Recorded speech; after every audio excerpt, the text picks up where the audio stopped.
The critical patriot देखने वाले सब दोस्तों को खुशामदीद। आज मेरे साथ लाहौर से शरीके गुफ्तगू हैं प्रोफेसर मोहम्मद यूसुफ इरफान साहब। इन्होंने गवर्नमेंट कॉलेज लाहौर से FA BA और फिर MA किया। आजकल इस्लामिया कॉलेज लाहौर में एसोसिएट प्रोफेसर हैं अंग्रेज़ी के। नवाए वक्त में बहुत अरसे तक कालम लिखते रहे, आजकल दीगर अखबारात में लिख रहे हैं और इन्होंने एक किताब लिखी है जो मेरे पास इस वक्त मौजूद है, पाकिस्तान की रूहानी असास, माजी हाल मुस्तकबिल। इस किताब से मुझे पता चला कि प्रोफेसर साहब के मद्दाहों में doctor AQ Khan, general Hamid गुल और राजा जफरुल हक जो PMLN के चेयरमैन हैं वो भी शामिल हैं। Welcome to the show sir. बहुत बहुत शुक्रिया, बहुत बहुत शुक्रिया। मेरे लिए एजाज़ है आपसे बात करना। Sir my pleasure. मैंने सर आपकी किताब बड़ी गौर से पढ़ी। उसमें आपने एक जगह कोट किया है, कायदे आज़म ने कहा कि मैं पाकिस्तान को इस्लाम की एक लेबॉर्ट्री यानी तजर्बा गाह बनाना चाहता हूं जहां से पूरे आलम इस्लाम की रहनुमाई की जाए। तो ये क्यों ये ख्वाब पूरा नहीं हुआ? क्यों पाकिस्तान एक लेबॉर्ट्री ना बन सका और ना पूरे आलम इस्लाम की रहनुमाई कर सका? बहुत बहुत शुक्रिया। लेबॉरेटरी का तो मतलब यह है कि एक्सपेरिमेंट्स जारी हैं। जी जी। अभी कामयाबी और नाकामी का मरहला नहीं आया। जी जी। इसमें असबाब तो हम बहुत सारे ढूंढ सकते हैं, मगर सादा जुबान में यह है, जैसे लॉर्ड एटली जो प्राइम मिनिस्टर थे पार्टीशन ऑफ इंडिया के वक्त, ब्रिटिश प्राइम मिनिस्टर थे मिस्टर एटली, उन्होंने अपने मेमोइर्स में लिखा कि हम पाकिस्तान बनाना नहीं चाहते थे। जी जी। मगर कायदे आज़म ने मुसलमानों को इतना मुत्तहिद कर दिया था कि उसके बगैर खाना जंगी में चले जाते, मुसलमानों ने सरेंडर नहीं करना था। जी जी। हमने पाकिस्तान बना दिया है और अब हमारी ख्वाहिश होगी कि रीयूनिफिकेशन कर दी जाए, और ये बहुत से और लोगों की भी राय है। ओके। अब दूसरी बात ये कि रियासत तो मुसलमानों ने ले ली, जी जी। निज़ाम और इंतज़ाम की लड़ाई जो है वो लेबॉरेटरी की शक्ल में आज भी जारी है। राइट। और वर्ल्ड पावर थी जब ब्रिटेन से हमने आज़ादी हासिल की, और आज भी वर्ल्ड पावर्स के साथ ही हम लड़ते भिड़ते रहते हैं। कभी उनका निज़ाम हावी हो जाता है, कभी किसी और का हो जाता है, कभी फ्रेंड्स नॉट मास्टर लिखना पड़ती है, कभी लियाकत अली खान का मर्डर होना पड़ता है। इस तरह चल रहा है ये कहानी। कश्ती किसी किनारे पे नहीं पहुंची अभी। असल में प्रोफेसर साहब, लेबॉर्ट्री तो लोग इस सेंस में लेते हैं ना कि जो चीज प्रूवन ना हो उसको प्रूव करने के लिए आपको लेबॉर्ट्री में जाना पड़ता है, तजुर्बे करने पड़ते हैं। तो क्या इस्लाम को लेबॉर्ट्री की जरूरत थी, कोई है? इसकी मैं समझता हूँ कि मुसलमानों ने हुकूमतें तो की हैं, गुलामी का दौर बहुत कम गुजारा है। मगर जब पाकिस्तान बना है तो उस वक्त पूरा आलम इस्लाम मुख्तलिफ शक्लों में गुलामी में था, और 250-300 साल की गुलामी ने बहुत सारे मसाइल भी पैदा किए और मुज़ाहमती मामलात भी उजागर किए।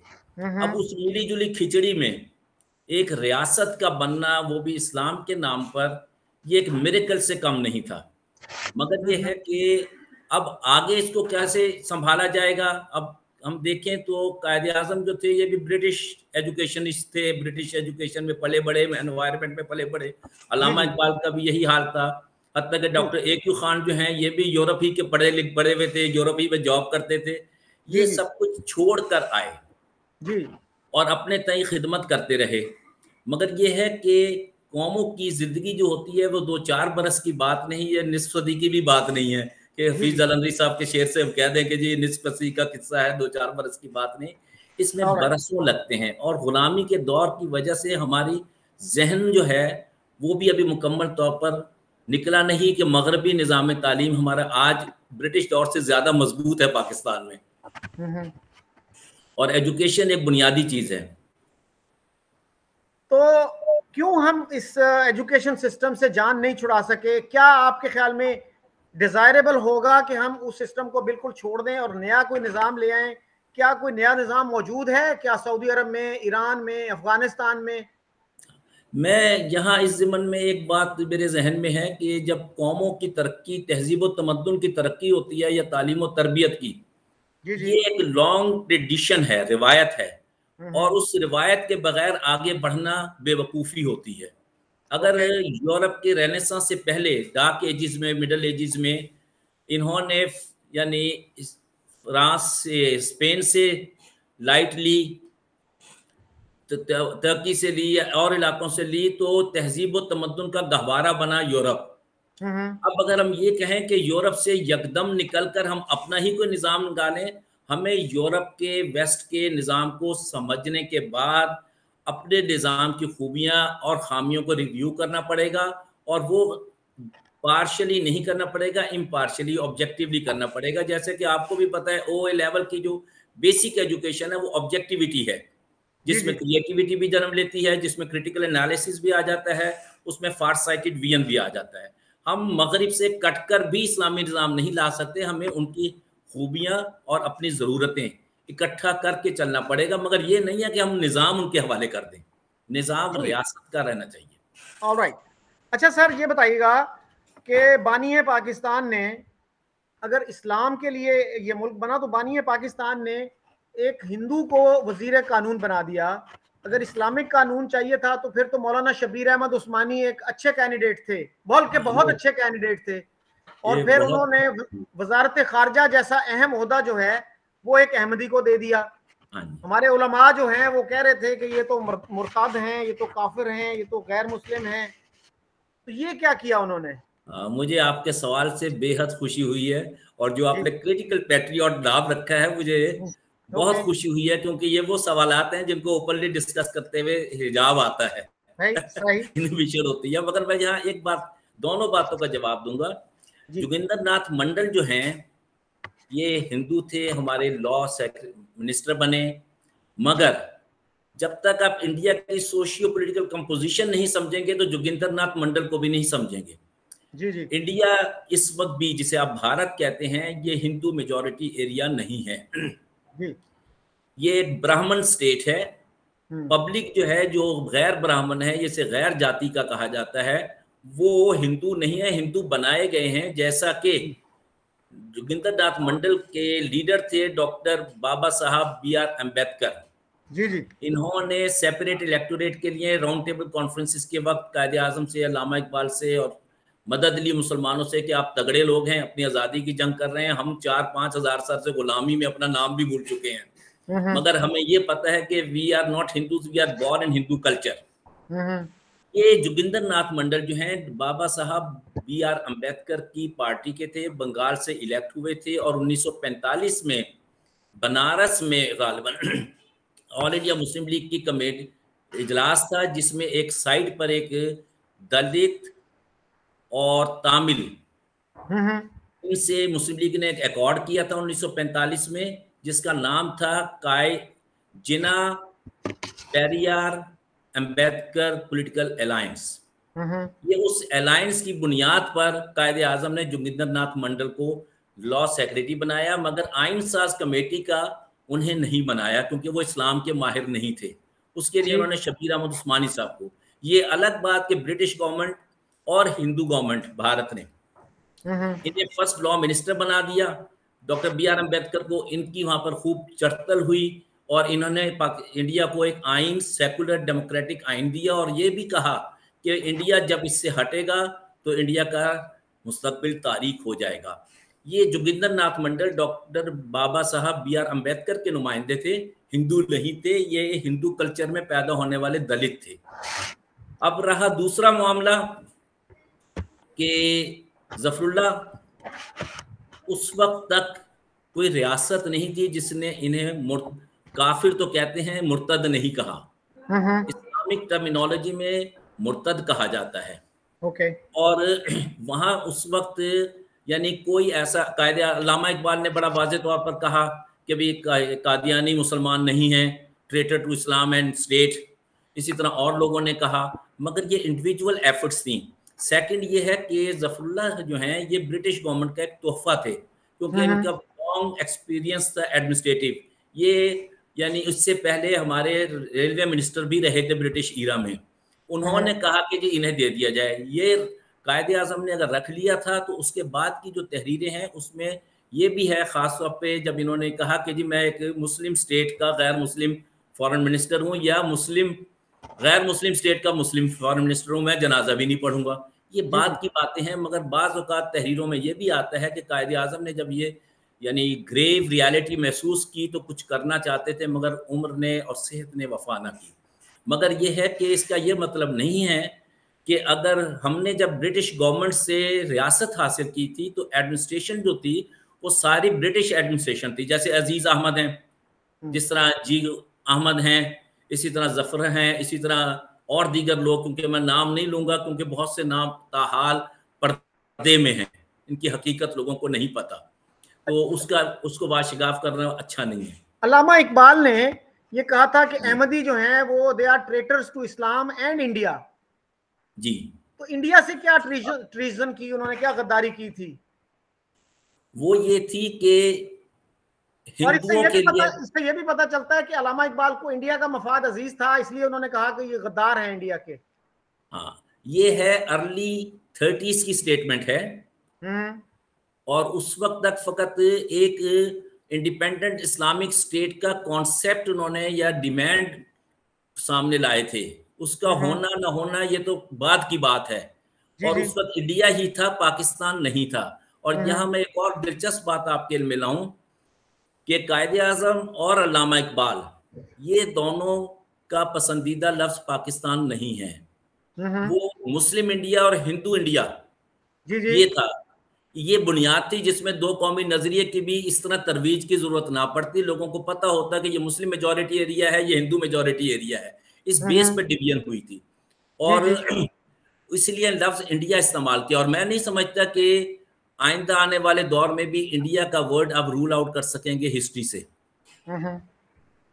अच्छा प्रोफेसर साहब, ये बताइएगा कि आपने फरमाया कि वो हिंदू नहीं थे, जोगिंदर नाथ मंडल, लेकिन आपने उनका लेटर ऑफ रेजिग्नेशन देखा होगा, इंटरनेट पे वो मौजूद है।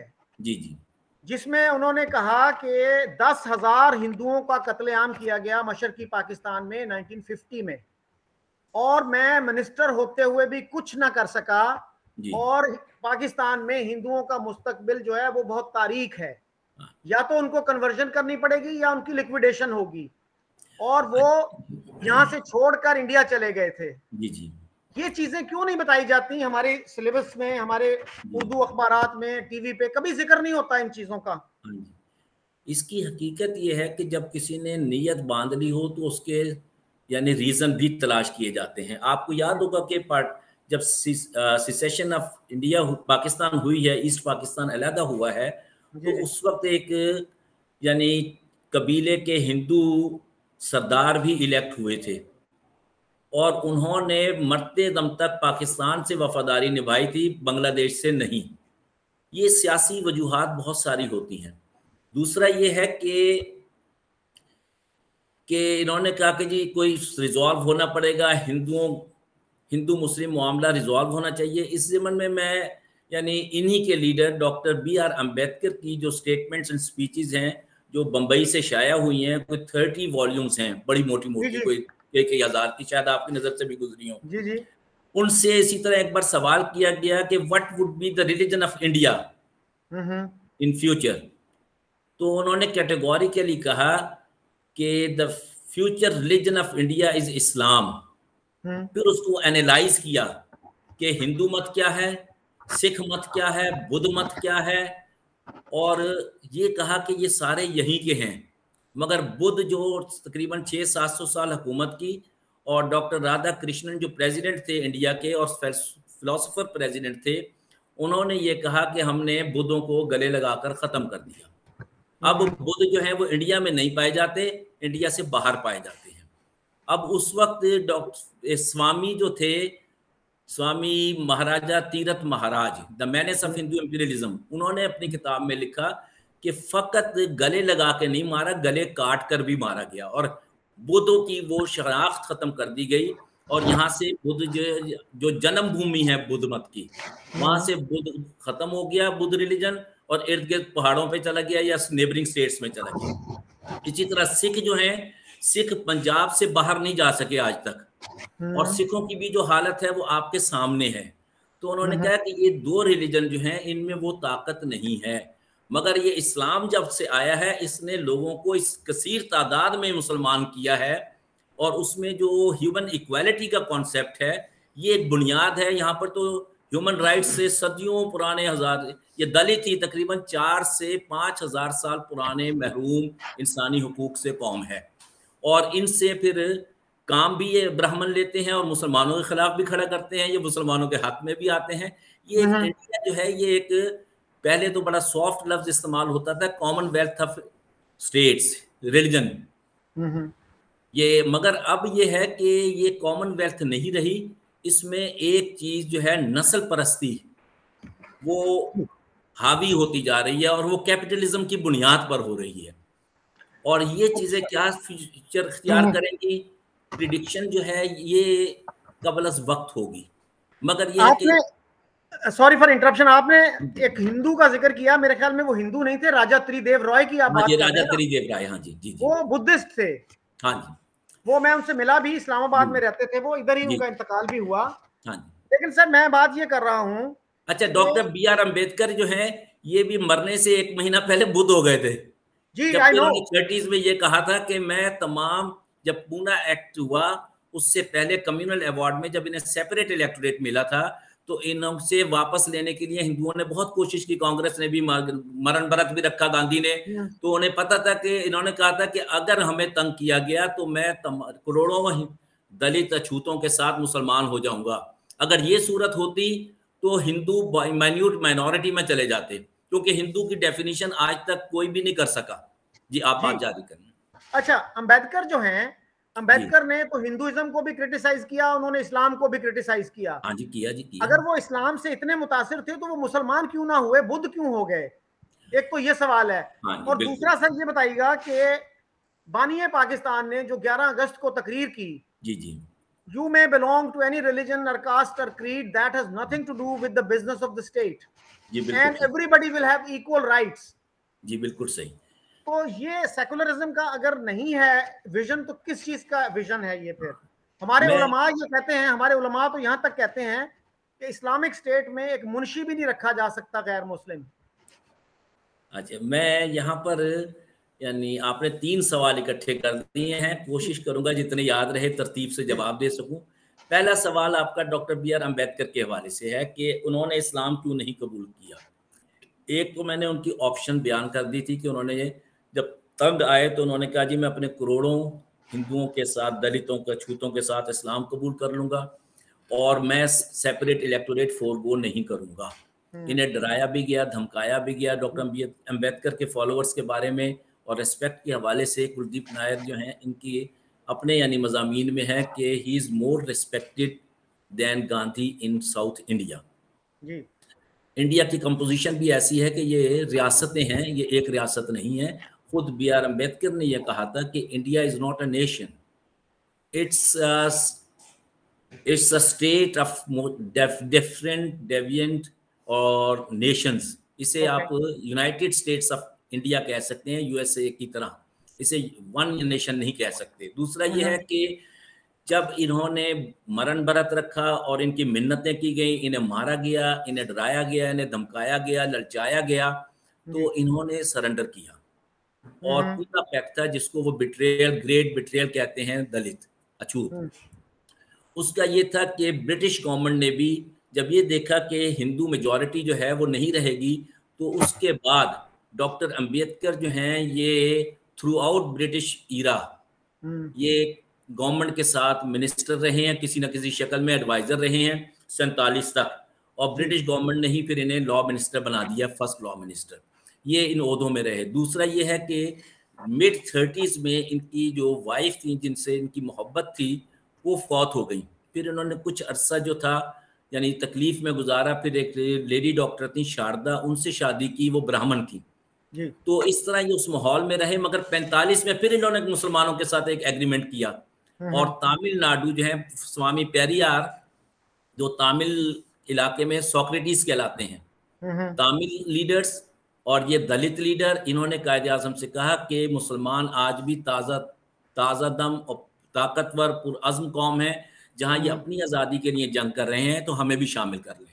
अब हुआ ये कि इसका इम्पैक्ट क्या पड़ा, जब ये 3 कौमें इकट्ठी हुई तो आपको याद होगा कि पहले तो पार्टीशन मान नहीं रहे थे ब्रिटिश गवर्नमेंट, फिर 48 में माने, फिर 47 में दे दी विद इन 3 मंथ्स। ये सब चीजें भी एक यूनाइटेड अपोजिशन फ्रंट और पॉलिटिकल अलायंस जो था, इसका भी एक प्रेशर था।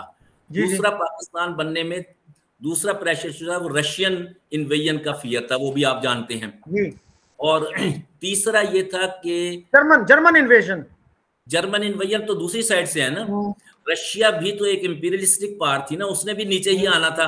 और यहाँ पर आपको याद होगा कि अभी यानी मैं बाज़ वो सीक्रेट्स देख रहा था रॉबर्ट्स क्लब के, कि खिलाफत मूवमेंट के वक्त यहाँ से जो यानी जिसे रोजनामचा कहते हैं, डेली सर्च या क्या DSR या क्या है, तो वो रिपोर्ट्स ये थी कि यहाँ का मुसलमान जो है ये ब्रिटिश गवर्नमेंट से सख्त नाराज है, ये जर्मनी का भी साथ देंगे और रशिया का भी साथ देंगे।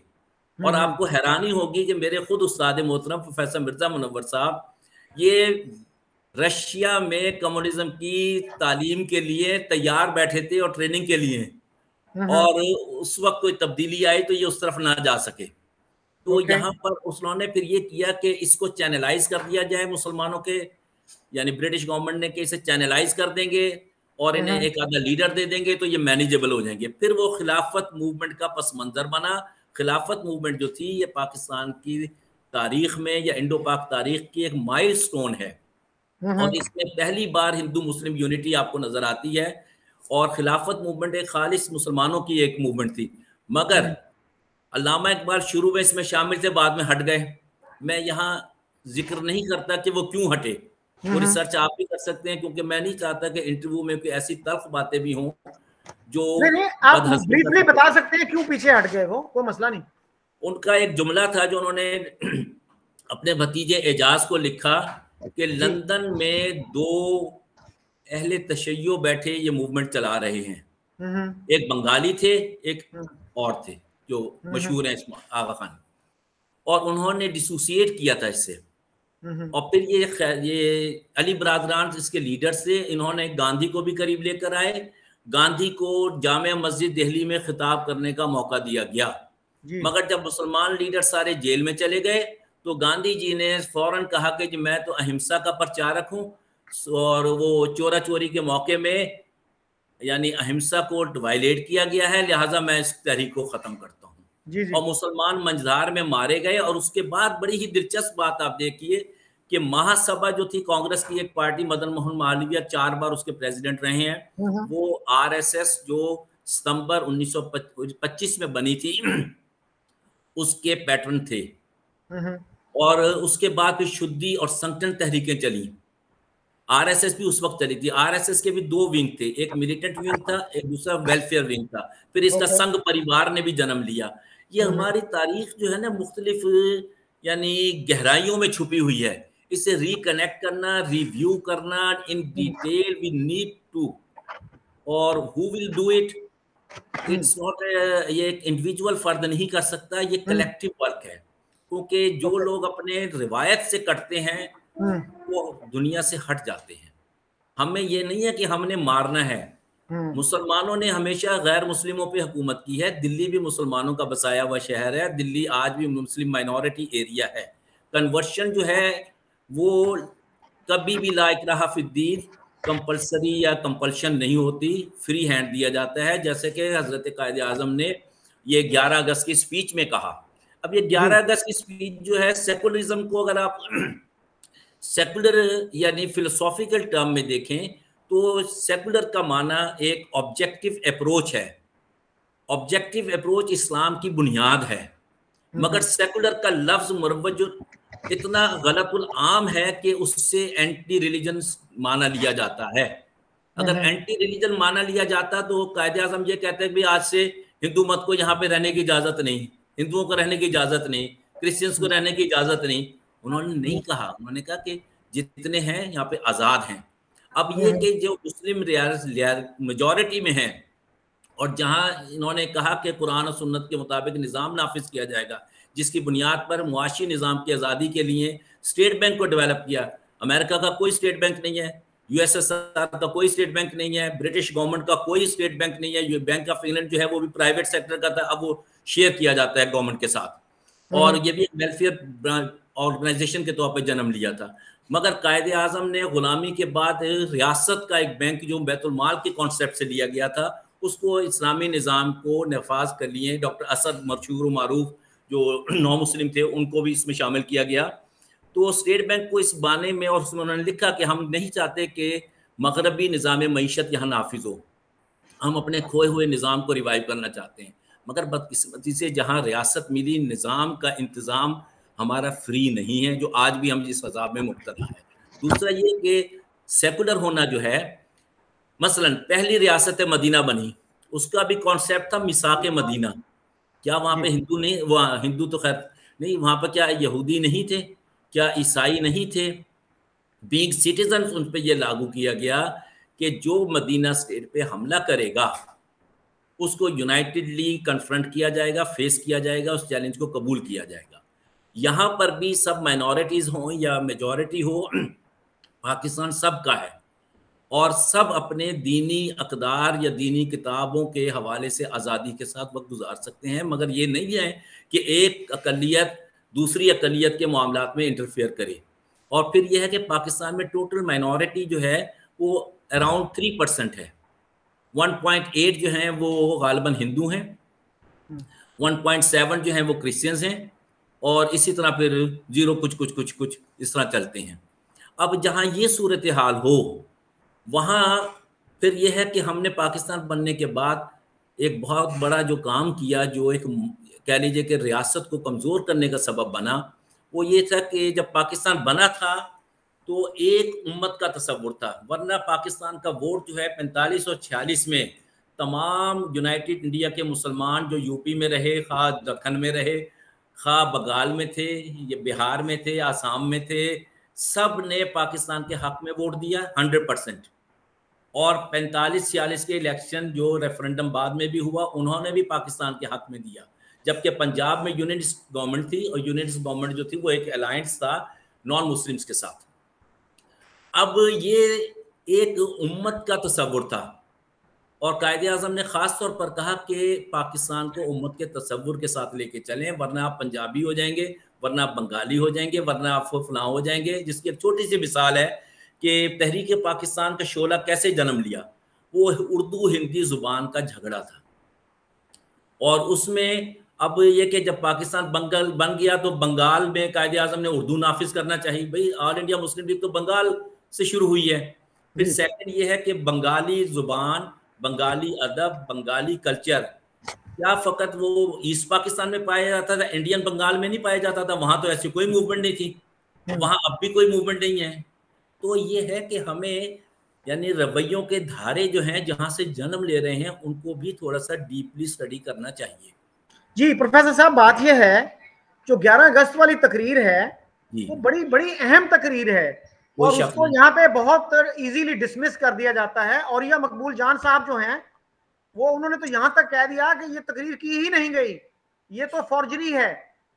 तो गुजारिश ये है सर, जब आप ये कहते हैं you may belong to any religion और कास्ट और creed, that has nothing to do with the business of the state. This is not a blueprint for an Islamic state. That is my contention.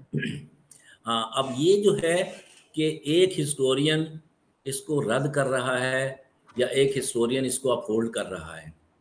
मैंने तो ये नहीं कहा कि इस तकरीर का हिस्सा नहीं है जी। अब जिस शख्स ने कहा है उसने आपको जवाब भी दिया होगा, मैं उसकी बात को अपने गले में नहीं डालना चाहता, अपनी जुबान में भी नहीं लाना चाहता। जी जी। अब दूसरी बात कि मुसलमान जो हैं ये मेजॉरिटी जो है नॉन मुस्लिम्स की उन्हीं के साथ रहते रहे हैं।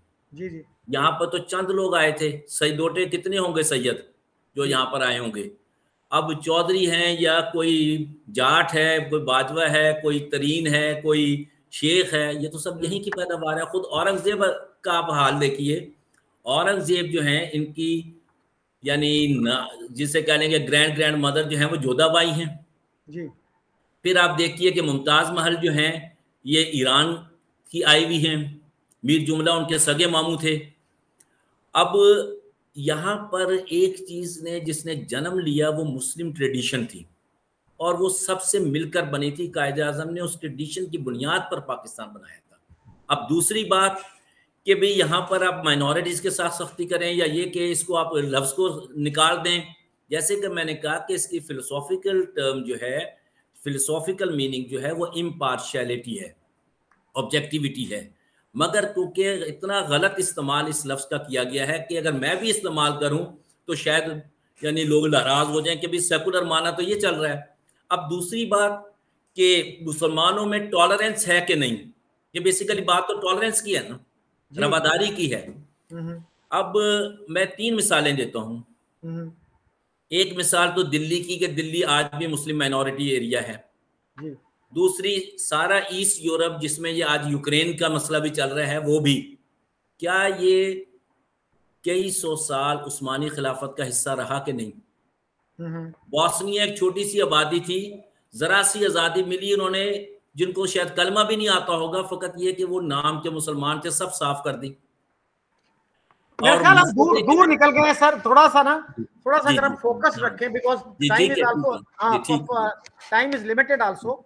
तो सर गुजारिश ये है, जो दो कौमी नजरिए की बात की जाती है, जिन्ना साहब ने पूरे पंजाब को शामिल करने की कोशिश की पाकिस्तान में, और बंगाल को शामिल करने की कोशिश की। उन्होंने माउंटबेटन को लिखा मई 1947 में कि एक पंजाबी पहले पंजाबी होता है, उसके बाद हिंदू या मुसलमान होता है, एक बंगाली एक पहले बंगाली है, उसके बाद मुसलमान या हिंदू है।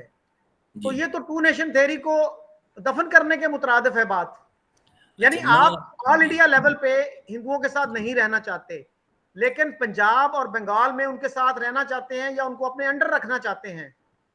Isn't it a contradiction?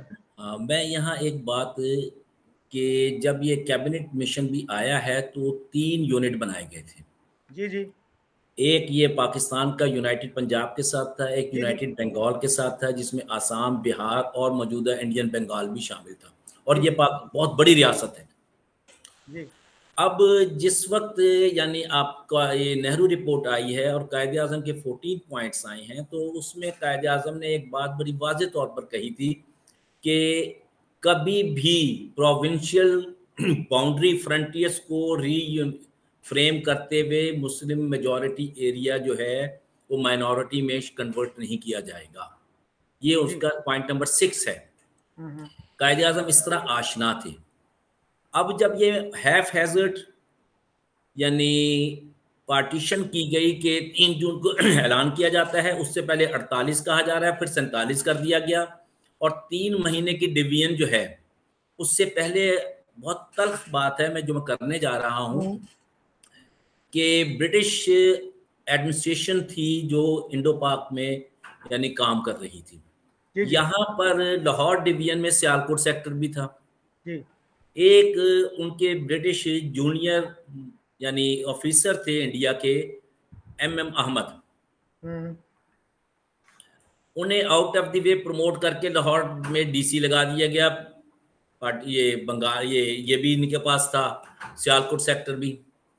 अब जब उन्हें DC लगाया गया तो उनके इख्तियारात ज़्यादा थे।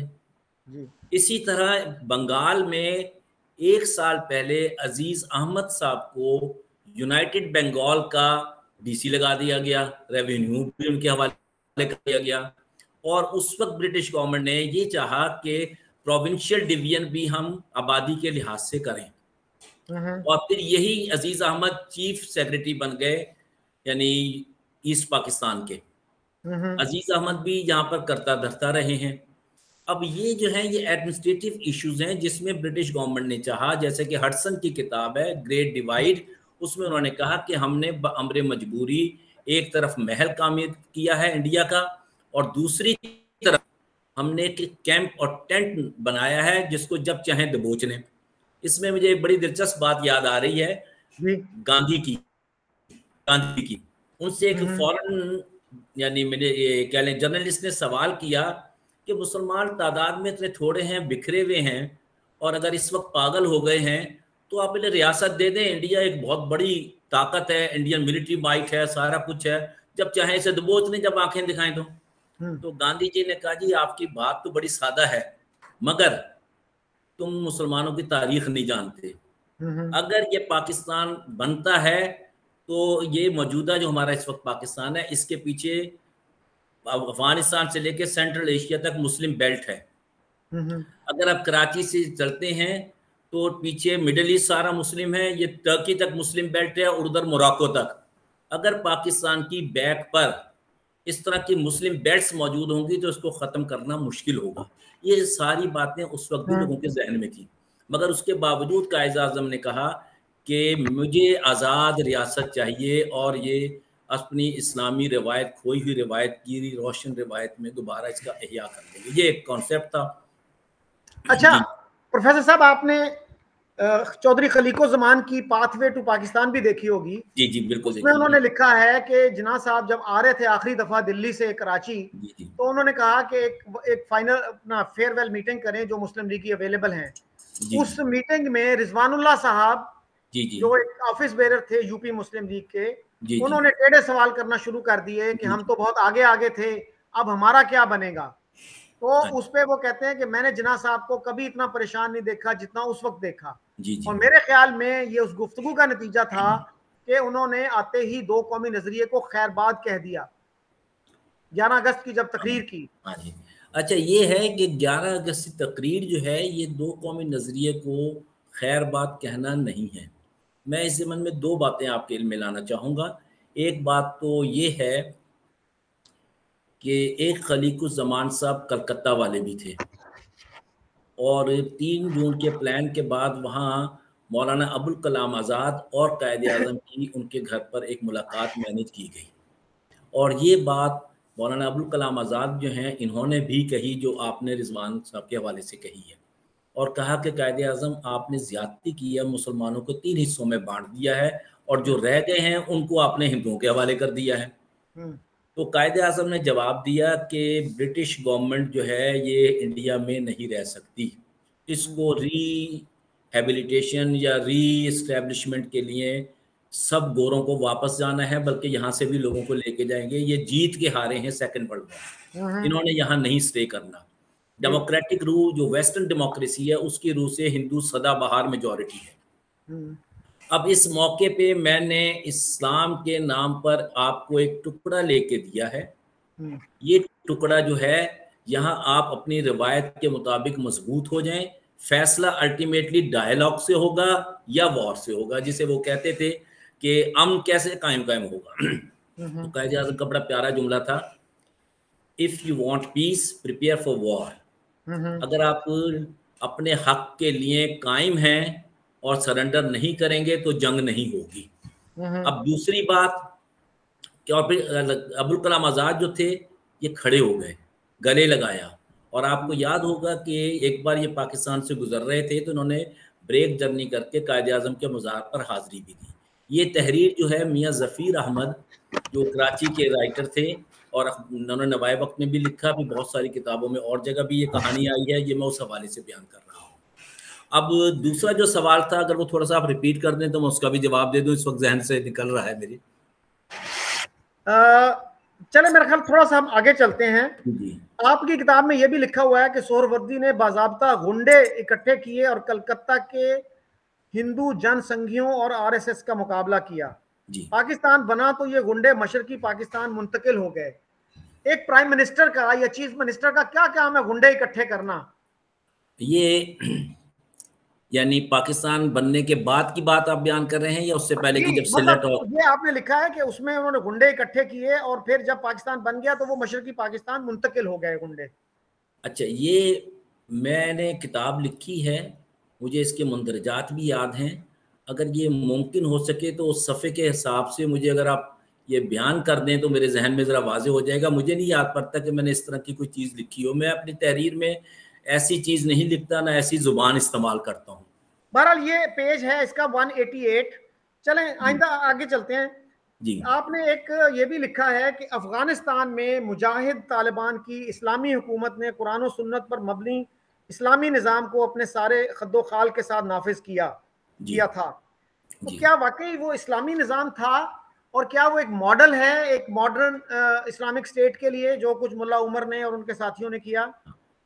हाँ, मैं यहाँ एक बात ज़रूर कहूँगा कि जब गुलामी के बाद एक नाम पर लोग जान देते हैं तो वो मॉडल आइडियल नहीं होता, मगर यहाँ पर रशिया जो था अमेरिका से कई गुना ज़्यादा यूएसएसआर ताकतवर था। उसकी फॉलोइंग पाकिस्तान में भी बहुत थी कम्युनिज्म की शक्ल में। और वो जिन चीज़ों के साथ जलालाबाद में आके बैठा था उसने नीचे उतरना था। अब उन हालात में एक रेजिस्टेंस मूवमेंट शुरू हुई। वो रेजिस्टेंस मूवमेंट जो है पोस्ट बहावलपुर एयर क्रैश वो मुल्ला उमर की शक्ल में ढली। मगर मुल्ला उमर का जो था उसने रेजिस्टेंस के साथ अमेरिका ने भी उनके साथ दिया था। मगर जब मामला आया कि लीडर कौन होगा और रियासत को कौन चलाएगा, उस पर मुल्ला उमर और अमेरिका से भी लड़ाई शुरू हुई। तो उस वक्त उन्होंने ये कहा कि जिन्होंने जाने दी हैं निज़ाम भी इन्हीं का होगा, काम भी इन्हीं का होगा, रियासत भी इन्हीं की होगी। वो एक झगड़ा चल रहा है। ताहाल वहाँ पर आप देखें कि कोई ऐसा निज़ाम आइडियल नहीं आया। मगर आप ये नहीं कह सकते कि रेजिस्टेंस मूवमेंट जो है वो वहाँ से मुकम्मल ख़त्म हो गई है। हत्ता कि यूनाइटेड एलाइड फोर्सेस जो थी अमेरिका की शक्ल में, जिसमें रशिया भी शामिल था इनडायरेक्टली, वो सब भी यहाँ से रियासत छोड़कर गई हैं। निज़ाम अब भी उन्हीं के पास है। अब दूसरी बात कि इस्लामी निज़ाम है क्या? इस्लामी निज़ाम कुछ असूलों का नाम है जो मेरी भी विरासत नहीं है जागीर, आपकी भी नहीं है। जो असूल अपनाता है वो उसमें आ जाता है। अगर आपको अफगानिस्तान जाने का मौका मिले तो वहाँ पे ज़्यादा नौ मुस्लिमों की कब्रें हैं जो वहाँ गैर मुस्लिम आए हैं, मुसलमान हुए हैं और शहीद हुए हैं। इसकी एक छोटी सी मिसाल है, मुल्ला उमर के ज़माने में तकरीबन 7 से 9 गोरे गोरियां जो थे वो कैद में थे। और वो कैद जो थी इतनी सख्त थी कि अमेरिका कहता था कि इनकी जरूरत कैसे हुई कि हमारे सिटीजन्स को और यूरोपियन को उन्होंने कैदी बना दिया। इन्होंने नहीं छोड़ा। उन्होंने कहा जी हमारे आइन हमारे कानून के मुताबिक सजा दी जाएगी। उन पर बहुत सारी एलिगेशन थे। मगर जब अमेरिका ने हमला किया तो मुल्ला उमर ने खुला छोड़ दिया कि जी हम फी सबीलिल्लाह रिहा करते हैं इन्हें। अब उनमें से आपको भी पता है कि पहला इंटरव्यू हुआ था पाक अफगान बॉर्डर पर, और वहां उनसे सवाल किया गया, इंटरनेशनल मीडिया बात कर रहा था, आपने भी देखा होगा कि भाई ये दाढ़ियां क्यों बढ़ा रखी हैं, ये काटो, अब तुम जानवरों के देश में नहीं हो, हैवानों के देश में नहीं हो, और ये दुपट्टे क्यों ले रखे हैं, ये उतारो। तो उनमें से किसी ने ये नहीं कहा कि हमें तालिबान ने रखवाए हैं, उन्होंने कहा जी हमने खुद रखे हैं। और बाज आपने देखे कि उनमें से बहुत से लोग मुसलमान भी हुए, उसके बाद वो मीडिया से गायब हो गए। इस्लाम कुछ असूलों का नाम है, ये किसी फर्द का या किसी पार्टी का नाम नहीं है। और वो असूल जो है वो सीधे साधे, उसमें बेसिक जो है ह्यूमन इक्वालिटी है। उसमें कोई ये कहे कि जी मैं चौधरी हूँ, चौधरी कोई नहीं है इस्लाम में। वो जब ये कह दिया जाता है कुल हु अल्लाहु अहद अल्लाहु समद लम यलिद वलम यूलद, कोई चोजन रेस नहीं है, कोई चोजन नेशन नहीं है, और मुसलमान भी अल्लाह के लाडले नहीं हैं। अगर मुसलमान अल्लाह रसूल के रास्ते पे चलते हैं तो मुसलमान हैं, वरना ये जो कुछ अब पाकिस्तान में भी हो रहा है, पूरी दुनिया में हो रहा है, वो आपके सामने है। क्या आप इन्हें इस्लाम का नुमाइंदा कहेंगे? यहाँ पर एक मुज़ाहमती तहरीक चल रही है। वो तहरीक भी अभी अपने अंजाम पर नहीं पहुंची कि एक खालिस कोई आप कहें कि मॉडल बन जाए। मगर उसकी तहरीक की मुज़ाहमती तहरीक को अप्रिशिएट करना या डेप्रिशिएट करना, ये हम जैसे व्यूवर्स की एनालिसिस हैं। मगर अभी जंग जारी है। वो अल्लामा इकबाल का बड़ा प्यारा शेर है, लाल ई चमन आलूदा रंगस्त हुनूस सिपर अजदस्त मयन दास के जंगस्त हुनूस। जंग जारी है, हथियार मत डालें। और अगर आप मुसलमान हैं तो मुसलमान बन के सोचें, अगर आप ईसाई हैं तो ईसाई बन के सोचें, अगर आप हिंदू हैं तो हिंदू बन के सोचें, यहूदी हैं तो यहूदी बन के सोचें। कोई दीन लड़ना नहीं सिखाता, और ये इस्लाम का ही नहीं, ये सब अदियान का बुनियादी फैसला है। और अच्छा प्रोफेसर साहब, आपने किताब में 9/11 को आलमी यहूदी ड्रामा भी करार दिया है। जी तो जी एक तरफ तो हम उसामा बिन लादेन को हीरो मानते हैं, जब उनका वो हुआ, जब उनको मारा गया, तो उनके जी जी बाद हाफिज सईद साहब ने लाहौर में और सैयद अली गिलानी ने जी श्रीनगर में उनकी गायबाना नमाज जनाजा पढ़ाई। जी तो जी फिर क्या कारनामा था उनका? अगर 9/11 उन्होंने नहीं किया और वो यहूदियों की साजिश थी, हाँ जी और खुद उसामा बिन लादेन ने एक्सेप्ट की उसकी रिस्पॉन्सिबिलिटी, अलकायदा ने एक्सेप्ट की, तो जी। हम अभी भी कहते हैं जी ये यहूदी ड्रामा था। मेरी परसेप्शन ज़रा मुख्तलिफ है। जी और मेरी परसेप्शन ये है, मैं किसी के कहने पर या किसी की राय को यानी तरदीद या उसे डिनाई करना या उसे कबूल करना, ना मैं पाबंद हूँ ना आप पाबंद हैं। लोग जी अपनी राय देते हैं। दुनिया इसी तरह चल रही है, समुद्र के रंग बिरंगे हैं। सही। जहाँ तक 9/11 का है, हो गया, कॉन्स्पिरेसी स्टोरीज भी मौजूद हैं। उसके बाद इम्पैक्ट क्या हुआ, वो असरात भी आपने 20 साल में देखे। और मुसलमानों में रियासती सतह पर अब कोई भी हुक्मरान ऐसा नहीं है जो उम्मत का तसव्वुर लेकर चल रहा हो। दूसरी बात कि उसामा बिन लादेन, जहां तक मेरी इंफॉर्मेशन है, उसामा बिन लादेन बहुत पहले फौत हो चुके थे। और दूसरी ये कितना पहले, कितना पहले?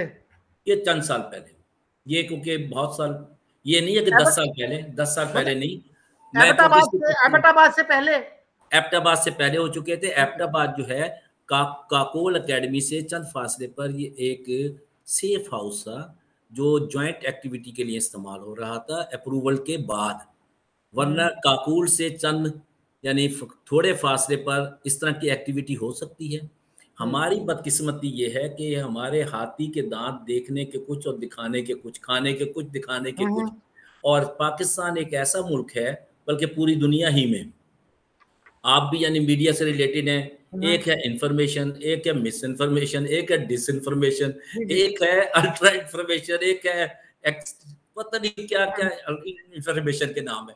और यहाँ मुझे बड़ी दिलचस्प बात याद आती है कि इंफॉर्मेशन कोई सी भी हो, उसकी तस्दीक पहली चीज है, वजह ये कि आप उसको सुने और चल पड़े। अभी कल परसों की बात है, मुझे मेरा बेटा अब्दुर्रहमान कहने लगा कि बाबा वो सोशल मीडिया में जियो के हवाले से न्यूज़ चल रही है कि दुबई से जरदारी साहब आए और गिरफ्तार हो गए हैं। मैं रात का वक्त था, मैंने सुन लिया। सुबह मैं अखबार देखता रहा तो कहीं भी नहीं थी खबर के भी जरदारी साहब अरेस्ट हो चुके हैं। अब इंफॉर्मेशन को फिल्टर करना ये स्टेट का काम होता है, और स्टेट का अपने पब्लिक से लॉयल होना ये रियासत की बुनियाद है। इदारे रियासत के लिए बनते हैं, रियासत अवाम के लिए बनती है, अवाम की सहूलत के लिए बनती है, ज़हमत के लिए नहीं बनती।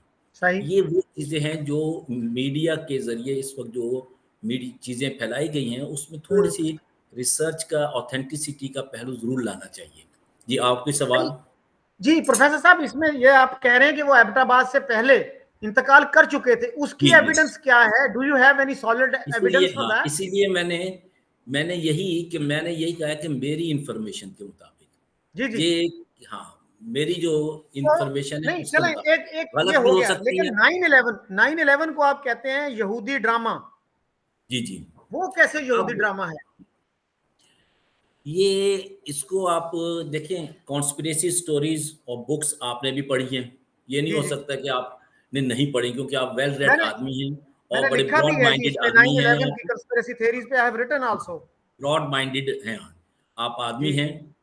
हम इस चीज पर, क्योंकि इस वाक्य को अरसा बीत गया, इस वाक्य से नुकसान किसका हुआ और फायदा किसका हुआ, हम इस पर चले जाते हैं कि इसके बाद मुसलमानों के अंदर कमजोरी आई है या बेहतरी आई है। अगर चंद अफराद ने ये सर सुहेल वड़ाइच साहब ने काफी साल पहले काजी हुसैन अहमद साहब से पूछा था सवाल कि 9/11 से मुसलमानों को फायदा हुआ या नुकसान, तो उन्होंने कहा था मैं इसका जवाब नहीं देना चाहता। ये उनकी बात थी, मगर ये है कि जो जवाब है वो बहुत वाज़ेह भी है। अब दूसरी बात कि अफगानिस्तान में हमला करने का सबब क्या था? जी कि जो लोग अपने इलाके से कभी बाहर नहीं गए, वो अमेरिका जैसे मुल्क में जाके इतना हाईटेक यानी इवेंट कर सकते हैं, जबकि आपको भी पता है कि बड़े जहाज जो हैं ये कंट्रोल रूम से मैनेज होते हैं, ये पायलट नहीं करता मैनेज। सेकंड, उसामा के नाम पर वो आना चाह रहे थे, उसामा इनके पास था और इन्होंने कहा कि जी उसामा हमारे वाले कर दें। मुल्ला उमर ने कहा कि जी हमारी रिवायत में पनाह लेने वाले को, दोस्त को दुश्मन के हवाले नहीं करते, आपके क्या एलिगेशंस हैं वो यहीं पर तय होंगे। उन्होंने इस पॉइंट पर अमेरिका से टक्कर ली और अमेरिका ने पूरे जोर से हमलावर हुए। पाकिस्तान जो ज़ियाउल हक के दौर में प्रो अफगान था, रेजिस्टेंस था, वो एंटी रेजिस्टेंस हुआ। उसके बावजूद जो हाल में आपने देखा कि उन्हें स्टेट से बाज़ाब्ता फॉर्मली यानी जाना पड़ा यहाँ से, और अपने फौजियों को भी ले जाना पड़ा, सामान को भी बर्बाद करना पड़ा। मगर मैं ये समझता हूँ ये भी एक अमेरिकन पॉलिसी का फेज है, रिट्रीट नहीं है। अच्छा सर, तो ये बताइएगा कि पाकिस्तान में कुछ लोग तो है ना जो अफगान सिचुएशन को, अलकायदा को समझते हैं, जी जैसे जी हामिद मीर है, सलीम साफी है, जी रहीमुल्ला जी। यूसुफ जई साहब थे, हाँ इम्तियाज गुल हैं, अल्हम्दुलिल्लाह, जिन्होंने हाँ बुक्स अल्हम्दुलिल्लाह। लिखी हैं मिलिटेंसी पे, टेररिज्म पे। जी इनकी जी ओपिनियन ये क्यों नहीं है कि ये यहूदी साजिश थी 9/11? और आपको पता है कि गुलबदीन हिकमत यार, उनका जी जी इंटरव्यू जियो पे चला और गालबन सलीम साफी ने लिया था वो, जी उसमें जी। उन्होंने कहा था कि यहूदी इतने बहादुर नहीं होते कि इतना इतना काम करें, वो ये हमारे ही लोग थे जिन्होंने ये किया। और अताउर रहमान साहब आप जानते होंगे, जी अताउर जी रहमान साहब ने जो बाद में नई नई दुनिया के एडिटर बने, जी जी, मैं जानता नई हूँ। बात के एडिटर बने, उन्होंने ये कहा था कि ये तो हमारे अरब नौजवान थे जिन्होंने अमेरिका का गुरूर खाक में मिला दिया। और हाँ। मजीद निजामी साहब इसको यहूदी साजिश करार दिया करते थे। अच्छा, इसमें ये है कि दिलचस्प मामला ये होता है कि अगर आप पानी में पत्थर फेंकेंगे तो उसमें हर रंग की लहर आएगी। जी जी कुछ जो है ना, पानी की बूंदें उभर कर ऊपर भी आएंगी, फिर पानी में मिल जाएंगी। जी ये जी। मुख्तलिफ रिएक्शंस हैं। हम्म। मगर जब पानी अपने स्मूथ पर आता है तो चाल उस वक्त की देखी जाती है। जी जी। अब ये कहना, जैसे कि मैंने एक टेक्निकल एक बात की है कि बड़े से बड़ा जहाज भी कंट्रोल रूम से मैनेज होता है। वो बिल्डिंग जो थी वो एक जहाज के टकराने से नहीं गिरने वाली थी, ये एक अलग कहानी। मगर जो चीज़ के भी इसने ऑन कर लिया, इसने नहीं ऑन किया, ये उन लोगों की बातें हैं। मैं इसको यानी इनके बारे में राय देना, सुहैल वराइच साहब की हो या हामिद मीर साहब ओके। की हो, सही। उससे में राय देना मुनासिब नहीं होता। उनकी सही। ये सोच सर सर है, मेरी मुख्तसर सोच मुख्तलिफ है। जी, दो तीन मुख्तसर मुख्तसर सी बातें कर लेते हैं। जी जी आपने जनाब आपने जनरल ज़ियाउल हक को आलम इस्लाम का अजीम हीरो करार दिया है, मुजाहिद जी मिल्लत करार दिया है, जी जी और शहीद इस्लाम।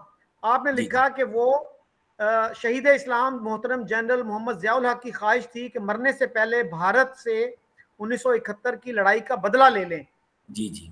तो क्या बदला लेना चाह रहे थे वो? क्या बंगालियों से भी बदला लेना मकसूद है या सिर्फ भारत से बदला लेना मकसूद है? मैं, हाँ, इस ज़मन में एक बात कि जब भावलपुर एयर क्रैश के बाद इंडियन डिफेंस जर्नल जो है उसमें 2 आर्टिकल छपे थे, पाक एक्शन 1, पाक एक्शन 2।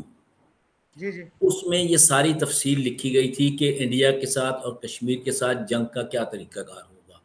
और हम्म आपको याद होगा कि ये जो था ऑपरेशन ब्लू स्टार, जो हम्म यानी भिंडरांवाला का, एक्चुअली इंडिया जो है ये डिफेंस एलाई है, रशिया का भी आज भी है, हम्म अमेरिका का भी स्ट्रेटेजिक एलाई है, इसराइल का भी स्ट्रेटेजिक एलाई है, और अगर नहीं है तो चाइना का नहीं है, मगर ट्रेड के नाम पर इनके भी रिलेशंस चल रहे हैं। हम्म अब ब्रिटिश जो है, जो जिसका फर्स्ट यानी गवर्नर जनरल जो है वो ब्रिटिश लॉर्ड हो, और रॉयल फैमिली का होल माउंटबेटन, ब्रिटेन के साथ भी उनके रवाबित अच्छे हैं। जी। अखलाकी तौर पर या असूली तौर पर तो रशिया को जरूरत थी पाक आर्मी को एंगेज किया जाए। हम्म तो उन्होंने चाहा कि भी यहाँ पे सप्लाई लाइन होना चाहिए सेफ, हम्म और ज़ियाउल हक साहब ने सिख मूवमेंट जो थी उसको मैनेज किया था, वो सबको पता है। और इंडिया की सप्लाई लाइन अनसेफ हो गई थी इसी वजह से। जब ब्रास टैक एक्सरसाइज हुई है, और इंदिरा उस वक्त जेल में थी, इंदिरा गांधी को उस वक्त एक वो मुरारजी देसाई आए थे गालिबन, और जब वो रशिया गए थे तो उनको किसी ने रिसीव नहीं किया था। जब वापस आए तो फिर इंदिरा गांधी जेल में थी, इन्हें प्राइम मिनिस्टर बनाया गया। इन्होंने इंडिया पाकिस्तान से लड़ने का फैसला किया, रशियन प्रेशर था, और उसमें सिखों की लाइन साफ करना थी कि सप्लाई लाइन सेफ हो जाए। जबराल ब्लू स्टार ऑपरेशन हुआ, मगर उससे हालात अजीब बिगड़े। अब हम्म दूसरी जो थी, फिर जब पंजाब की सप्लाई लाइन सेफ नहीं थी तो सिंध को टारगेट बनाया गया ब्रास टैक एक्सरसाइज में। ब्रास टैक हम्म एक्सरसाइज ये थी, आपको भी पता है कि असरिया दे दिया जाता है, सुबह कहा जाता है कि जी आप इसके मुताबिक आगे बढ़ें। और उस वक्त ज़िया साहब जो थे वो चले गए थे दिल्ली क्रिकेट डिप्लोमेसी अजमेर में मैच देखने। मैच तो हार गए थे, मगर ज़िया साहब ने आगे कहा था मेरा चिक्का खासा काम कर गया, जिसको जी। राजीव के यानी एडीसी जो थे वो उन्होंने 30-35 साल बाद कहा कि ज़ियाउल हक ने जिस तरह कहा था 3 दिन वहाँ स्टे किया था और कहा था कि हम हिसाब लेंगे अगर कोई हरकत की। और 3 दिन के अंदर ये था कि सारी फ़ौज जो थी वो, यानी पाकिस्तानी फ़ौज जो थी वो खामोशी के साथ बहावलपुर के करीब आई। बहावलपुर से दिल्ली क्रो मूवमेंट है दिल्ली की। अगर किसी मुल्क का कैपिटल सरेंडर करता है, हेडक्वार्टर सरेंडर करता है, तो जंग नहीं होती। उन्होंने सिंध को टारगेट बनाया था। ये इस तरह की मूव्स करती रहती हैं। फिर वो किताब रवि रिखी की, ब्रिगेडियर की, कि the war that never was, इस तरह की चीजें चलती रहती हैं। मगर ये है कि ये सब वॉर मॉन्गरिंग हैं। हमें इंडो पाक के साथ एक अमन के साथ रहने का कोशिश करनी चाहिए, मगर वो रियलिज्म पे मबनी होनी चाहिए, अनरियल नहीं होनी चाहिए। और खास तौर पर कश्मीर इशू जो है, Kashmir issue has become more grave, क्योंकि सी पैक का भी हिस्सा है ये। और सेकंड, ये G20 जो अब होने लगी है अगले साल मीटिंग, वो अगर यहाँ पर आके ग्रेट पावर्स बैठ जाती हैं, और ये लैंड लॉक्ड एरिया है, तो इन्हें भी पोर्ट चाहिए, जैसे अफगानिस्तान को पोर्ट चाहिए थी रशिया के दौर में, अमेरिका के दौर में। तो हमारी हैसियत क्या होगी? हमें इस फ्यूचर को सामने रख के, कि जबकि हम कर्ज की मैप पी रहे हैं और अपनी आज़ादी के मामला, तनख्वाहें तक नहीं लोगों को देने को तैयार, अपने छोटे छोटे काम में टैक्सेशन लगा के काम चल रहे हैं या पैसे मांग के काम कर रहे हैं। रियासतें इस तरह नहीं चलती। जी चलें, कश्मीर की भी बात कर लेते हैं। तो आपका ख्याल है कि कश्मीर इशू रिजॉल्व किए बगैर अच्छे ताल्लुकात नहीं हो सकते? कश्मीर इशू कहा कि इसमें 3 चीजें इंडिया को एज हासिल है, और वो एज हासिल होने के बाद पाकिस्तान का सर्वाइवल जो है वो एट स्टेक होगा। पहला एज ये है कि दरियाओं का पानी वहां है। जी जी। और वाटर जो है, अगर आप रोक लेते हैं तो हम कहत से मरते हैं, बहा देते हैं तो हम सैलाब में बह जाते हैं। ये एक वेपन है। सेकंड, दरास रोड जो है, दरास बेस गिलगित की, वहां से कारगिल को रास्ता जाता है। 71 की जंग में कारगिल जो था, हमने गिफ्ट के तौर पर, भुट्टो साहब का दौर था, तो हमने 71 की जंग में इंडिया को दे दिया। कारगिल देने की वजह से उसको एक्सेस मिल गई गिलगित के रास्ते में, दरास बेस से, जहां से रास्ता जाता है, जहां से भी सियाचिन को जाता है, इधर उधर रास्ता। जी जी। सेकंड, यहाँ पर दरास बेस से एक सड़क जो है हैवी ट्रैफिक के लिए, मोटरवे लाइक, और वो चंडीगढ़ तक बनाई गई है। चंडीगढ़ जो है ये नो टैक्स जोन है मल्टीनेशनल का। यहाँ से फिर वो कॉरिडोर चलता है चंडीगढ़ का, जो कैपिटल है 2 प्रोविंस का, जो इंडियन प्रोविंस पंजाब था उसके 3 हिस्से किए गए, आपको भी पता है, एक हिमाचल, एक हरियाणा, एक पंजाब। पंजाब और हिमाचल का जॉइंट कैपिटल है चंडीगढ़, न्यू कैपिटल है इस्लामाबाद की तरह। यहाँ पर एक सिलिकॉन सिटी डेवलप किया गया, वहां से ये रास्ता फिर करतारपुर कॉरिडोर से यहाँ आता है। यहाँ की जो मोटरवेज हैं ये फिर आगे लेके चलेंगी। ये कुछ जो प्लान हो रहा है, इस चीज को भी हमें रिव्यू करना चाहिए, परसीव करना चाहिए। और इंडिया को जो एज हासिल है, और यहाँ पर अगर G20 आ जाते हैं, G20 का मतलब कौन का है? G20 का मतलब वर्ल्ड पावर्स आके बैठेंगी। तो क्या पाकिस्तान जो वर्ल्ड पावर से यानी किस्तें मांगता है कि जी हमें रोटी दे दो, पाकिस्तान सरवाइव कर सकेगा इस सूरत में? पाकिस्तान को अपनी पोटेंशियल जो है वो रियलाइज करना चाहिए। जैसे कि अल्लामा इकबाल ने कहा था कि नो दाई सेल्फ, और अल्लामा इकबाल का जुमला था नो दाई एनिमी। दोस्त और दुश्मन की शनाख्त जो है वो आपको मजबूत करती है। मतलब ये नहीं होता कि दुश्मन को मारना शुरू कर दो, दुश्मन रहेगा तो आप भी रहेंगे। मगर ये है कि कश्मीर को इस पर्सपेक्टिव में देखना चाहिए। कश्मीर का आपके ख्याल में रियलिस्टिक हल क्या है उसका? देखिए, अब तक जो इसे जो बुनियादी था ना, कि इधर सीट इंडिया और पाकिस्तान, जो पहला रेजोल्यूशन है, जी जी, और उसकी बुनियाद पर एक इस्तेमाल राय था, प्लेबिसाइट थी। अब सूरत हाल जो है, इस अरसे में जो 72 साल गुजरे हैं, इसमें बहुत कुछ पानी गुजर चुका है। वहां पर परवेज मुशर्रफ की तरफ से वो जो 3rd ऑप्शन आ गई थी, और मुख्तार कश्मीर वो भी मौजूद है।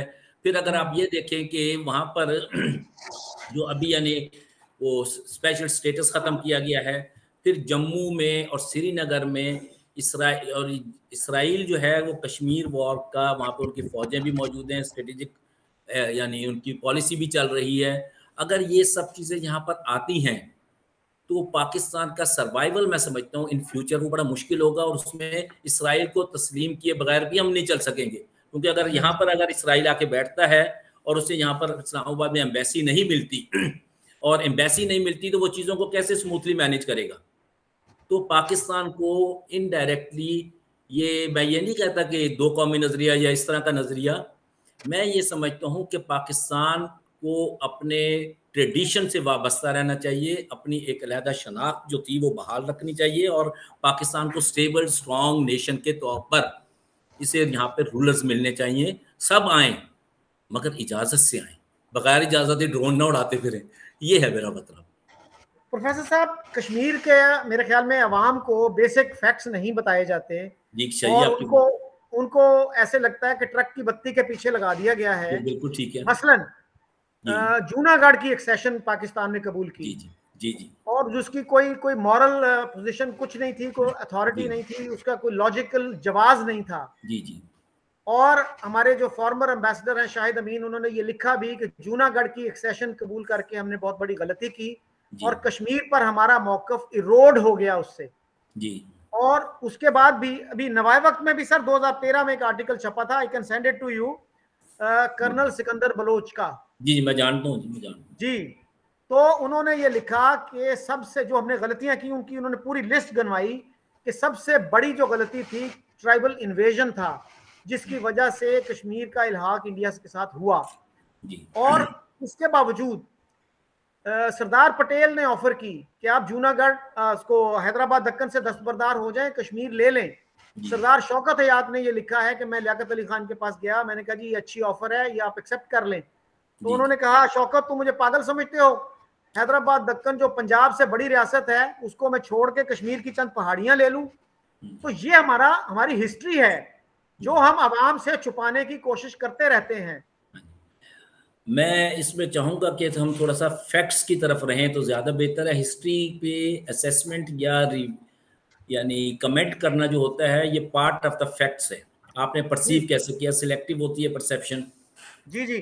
अब जूनागढ़, हैदराबाद और कश्मीर जी बुनियादी तौर पर 3 जून प्लान जो था उसमें स्टेट्स के लिए एक ऑप्शन दी गई थी कि वो अपनी मर्जी से जिस रियासत के साथ चाहें एक्सीड कर लें और प्रेफरेबली पब्लिक का भी ख्याल रखें और हाकिमों का भी ख्याल रखें। उसमें जूनागढ़ हिंदू मेजॉरिटी स्टेट थी, स्मॉल स्टेट थी जी। और वहाँ के हाकिम ने पाकिस्तान के साथ चाहा जी।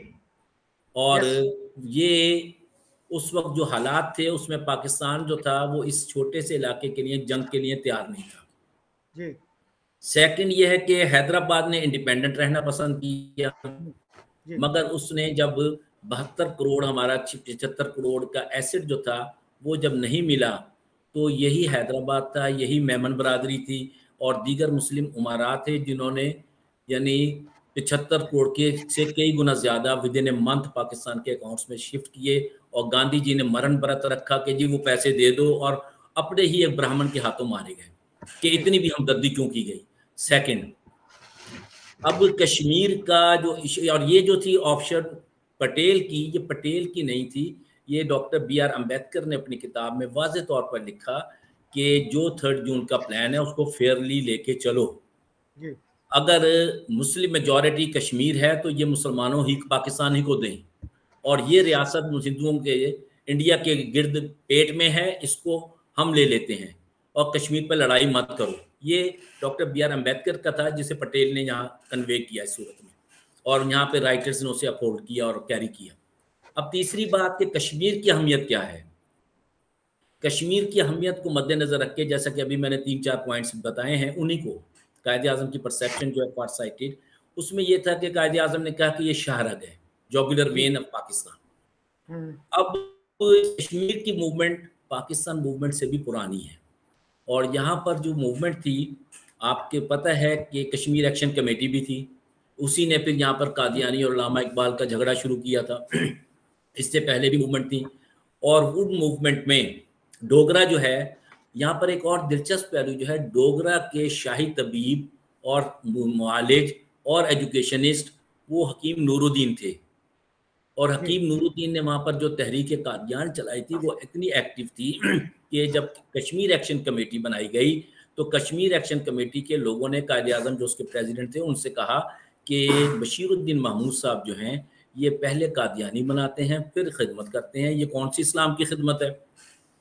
कायदे अल्लामा इकबाल ने यानी बशीरुद्दीन महमूद को ख़त लिखा कि क्या ये बात सही है? उन्होंने कहा जी हाँ सही है, हम मुसलमान उसी को समझते हैं जो हमारा है, गैर कादियानी मुसलमान नहीं है। तो उस पर तहकीक करके कायदे अल्लामा इकबाल ने बशीरुद्दीन महमूद को उस पोस्ट से हटा दिया था।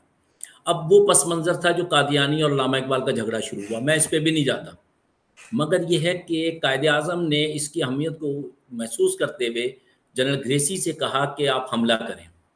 जनरल ग्रेसी ने कहा कि मैं तो जनरल ऑकनलेक का मातहत हूँ, ब्रिटिश आर्मी का मातहत हूँ, मैं तो नहीं करूँगा, मुझे पहले उनसे इजाज़त लेनी है। उस सूरत में कायदे आज़म ने इज़्न दिया जिहाद का बहैसियत हेड ऑफ स्टेट के इस पे हमला किया जाए। अब इस वक्त जो कश्मीर है वो 3 हिस्सों में बटा हुआ है। 35% तकरीबन पाकिस्तान के पास है, 45% या 55% इंडिया के पास है, और 15% 10% वो चाइना के पास है, लेह की वादी और ये सब।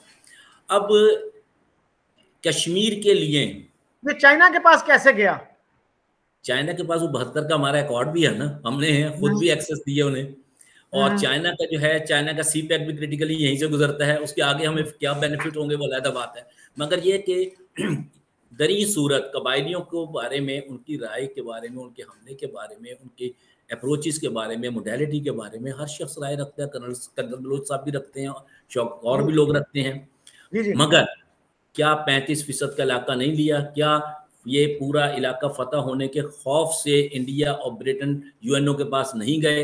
और यूएनओ के पास जाने के बाद क्या यहाँ पर यानी उन्होंने उसकी यूएनओ की बातें मान ली? और आज जो सूरत हाल है वो आपको भी पता है कि ब्रिटेन का भी यानी प्राइम मिनिस्टर जो है वो हिंदू नजाद इंडियन बेस बन सकता है बॉर्न, और कमला हैरिस जो है वो भी अमेरिका में आ सकती है। ये सूरत हाल जो है ये बहुत मेरा क्वेश्चन डिफरेंट था। मेरा क्वेश्चन ये था कि जूनागढ़ की एक्सेशन आपने किस लॉजिक के तहत कबूल की? ये मैंने आपको बताया कि ये स्ट्रेटेजिक लॉजिक ही है कि इतने से छोटे के से इलाके जहां आबादी हिंदू है, उस वक्त कायदे आजम ने नहीं चाहा कि हम जंग करें, क्योंकि कायदे आजम जंग के कभी हामी नहीं रहे, वो अमन की बात करते हैं। गुजारिश ये है ना सर कि जूनागढ़ ने आपको कहा कि मैं एक्सेशन करता हूं, आपको ये पता होना चाहिए था कि दिस इज नॉट प्रैक्टिकल, ये इंडिया के अंदर वाकई है। जो हमारा केस कश्मीर पे है कि जी कंटिगुअस है, मुस्लिम मेजॉरिटी है, दोनों चीजें नहीं थी, कंटिगुअस भी नहीं थी और मुस्लिम मेजॉरिटी भी नहीं थी। किस तरह उसको आप अपने साथ रख सकते थे? जैसे कलात के बारे में ये पढ़ा मैंने कहीं कि कलात ने अप्रोच किया इंडिया को, लेकिन इंडिया ने कहा भाई थैंक यू वेरी मच, लेकिन ये प्रैक्टिकल नहीं है कि हम आपकी एक्सेशन कबूल करें। तो पाकिस्तान की लीडरशिप को इतना शऊर नहीं था कि भाई जूनागढ़ की एक्सेशन लेना हमारे लिए प्रैक्टिकल नहीं है, हमारा केस वीक हो जाएगा कश्मीर पे। अगर वो कश्मीर में इंटरेस्टेड होते तो इसको कह देते थैंक्स बट नो थैंक्स। अच्छा, अब ये बताइए, आपकी बात आपने सारी अपने सवाल ही में सारा जवाब भी दिया है कि फार साइटेड वियन ने क्या जूनागढ़ पर उस एक्सेशन लेटर पर पाकिस्तान ने आज तक कोई पेशरफ्त की? कश्मीर पर तो पेशरफ्त भी की। पाकिस्तान यूएन में गया कि हमारा टेरिटरी है, हमारी टेरिटरी है, ये हमें दिलवाओ वापस। वो तो कश्मीर के पस मंजर में जब आदमी आपस में लड़ते हैं तो हर पॉइंट पे चलते हैं, और ये डेविएटरी पॉइंट्स हैं, मैं इन्हें मेन पॉइंट्स नहीं समझता। और जैसे कि आपने सेम वॉइस है आपकी कि कलात जो है, उन्होंने कहा जी कलात एक इंडिपेंडेंट यूनिट है जो पाकिस्तान के गिर्द गिर्द है, इंडिया का एक्सेशन नहीं बन सकता। ये अलग बात कि आज बलूचिस्तान में पाकिस्तान बार बार कह रहा है कि इंडियन इंटरफियरेंस चल रही है। और जहां तक मौजू से हट जाएंगे, मैं ये कह रहा हूं कि देखिए हैदराबाद दक्कन पे आपका कोई केस नहीं बनता था। एक ऐसी रियासत जो बिल्कुल इंडिया के हार्ट में है और मेजॉरिटी भी वहां की वो है, हिंदू है, उसको आप अपने साथ कैसे मिला सकते थे? और आपको पता है कासिम रिजवी साहब ने क्या किया था वहां पे? मौदूदी साहब ने उनको समझाने की कोशिश की कि ये जो निजाम का सिस्टम है ना, ये रेत की दीवार है, ये ढह जाएगी। कासिम रिजवी साहब इतने गैज़ो गज़ब में आए कि जी मौदूदी साहब हमें बुज़दिली की तलकीन कर रहे हैं, वो खत फाड़ दिया उनका, और वो दिल्ली पे लाल झंडा अपना झंडा लहराने की बातें कर रहे थे। फिर क्या हुआ? मौदूदी साहब को भी कहना पड़ा कि हमारी कौम जो है ना इसी तरह के जज्बाती नारों के पीछे ही भागती है। आपकी बात आपने खुद जवाब आपने खुद बहुत अच्छे अंदाज से दे दिया है, मेरे जवाब देने की जरूरत नहीं है। मगर ये है कि वहाँ के हुक्मरान ने पाकिस्तान मूवमेंट में हिस्सा लिया, पाकिस्तान बनने के बाद भी साथ दिया, और एक्सेशन इन्होंने कब की है? कायद आज़म की डेथ डे पे, कायद आज़म की वो मौजूदगी तो में नहीं चले, दे सकते। जब भी जी की प्रॉब्लम ये है कि क्या हमारी लीडरशिप को ये अंदाजा नहीं था कि भाई हमें एक प्रैक्टिकल और जुडिशियस पॉलिसी पे चलना चाहिए, जो प्रैक्टिकल हो, जो हमें अच्छे रिजल्ट्स दे सके। ये, हाँ, ये लैक ऑफ लीडर्स विजन है और ये अब तक जारी है। एक घर की बात है, मेरा घर हो, क्या मैं उसके कमरे प्राइवेटाइज करूंगा? मेरा घर हो, क्या मैं उसको रहन रखूंगा किसी पर? मेरी कमाई हो, मैं कमाई से ज्यादा खर्च करूंगा? ये एक रियासत भी हम इन्हें इसे घर समझना चाहिए और घर की तरह चलाना चाहिए। वो लीडरशिप जो है वो ताहाल ना नजर आ रही है, ना माजी में भी यही ड्रामे चलते रहे जिसका आपने बड़ी अच्छे अंदाज से, मुझसे भी ज्यादा बेहतर अंदाज में बयान किया है, उसके लिए मैं शुक्रगुजार हूँ। हमें एक ओके। वियनरी स्ट्रॉन्ग लीडर चाहिए, और जो वो क़यादत जो थी उस वक्त, वो एक बड़ा प्यारा शेर था, आपने भी यानी सुना होगा अपने बचपन में बुजुर्गों से या इर्द गिर्द। मैं जब स्कूल से घर से स्कूल जाया करता था तो बाजार से एक दुकान गुजरता था, तो एक दुकान पे एक शेर लिखा होता था, जी जी। हम लाए हैं इस देश को, हम लाए हैं मेरे बच्चों संभाल के, हम लाए हैं इस या देश को। बड़ा मशहूर समझ शेर गए। है, कश्ती या निकाल के इस देश को रखना मेरे या बच्चों संभाल के। सही। तो हमने संभालने में बेहतियाती की है और ताहाल कर रहे हैं। मैं यानी आज ये सोचता हूँ कि आज से 10 साल बाद का जो हिस्टोरियन होगा, राइटर होगा, वो आज जो मौजूदा अफरा तफरी है, तवाइफुल मुल्की जी। है, इसके बारे में जब वो सोचेगा तो वो कहेगा कि क्या पाकिस्तानी ये भी थे?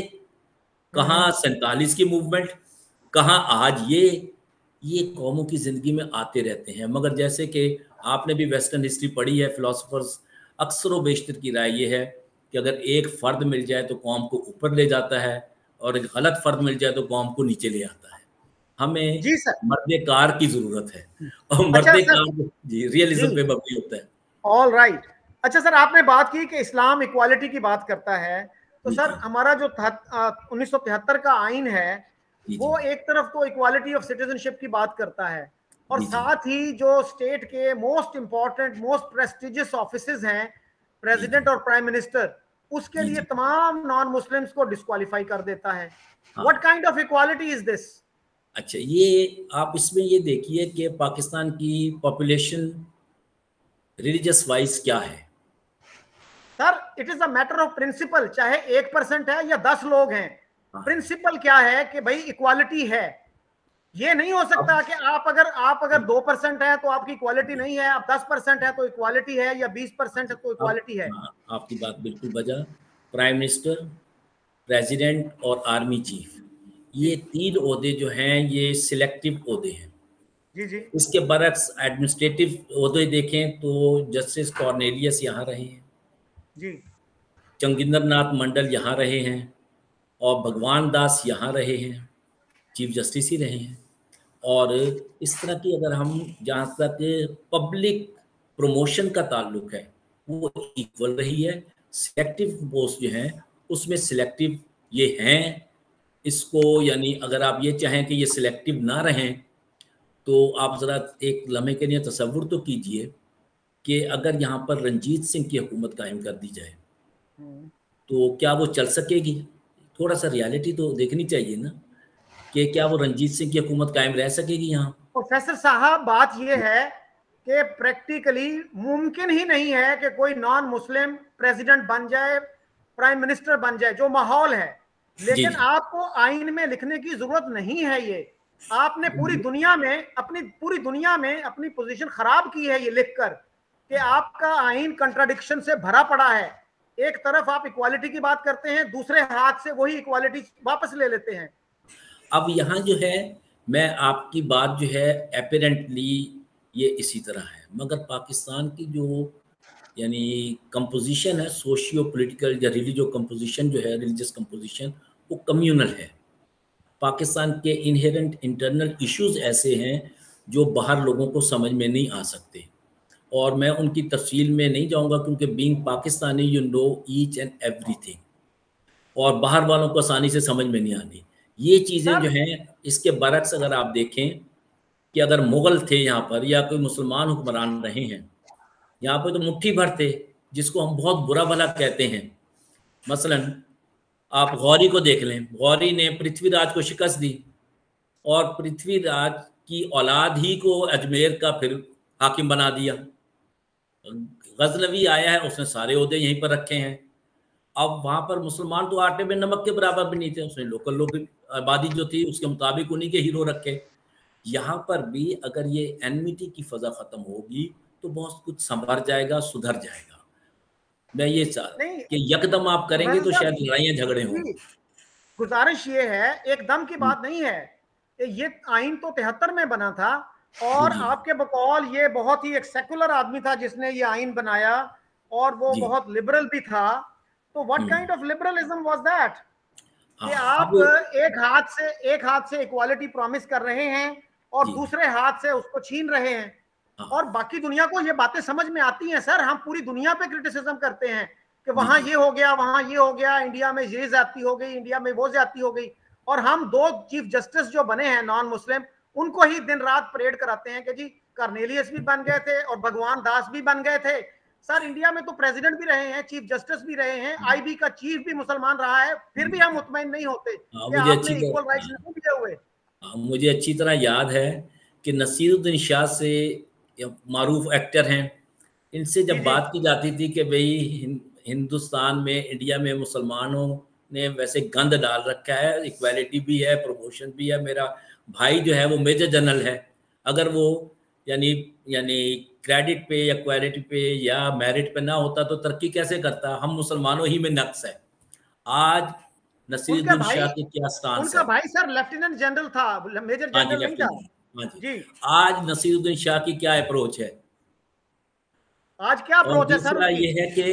दूसरा ये है कि अगर मुसलमानों ने किसी के कभी भी किसी मामलात में डीपली इंटरफेयर नहीं किया, अगर उन्होंने कुछ ऐसे लोग रखे हैं तो उसको कायदे आजम के दौर में भी रखे थे तो कायदे आजम ने शो बॉय ऑफ कांग्रेस कह देते थे। सर ये अच्छी, सर एक मिनट, किसी एक रिस्पेक्टेबल आदमी को शो बॉय कहना ये किसी शरीफ आदमी को जेब देता है?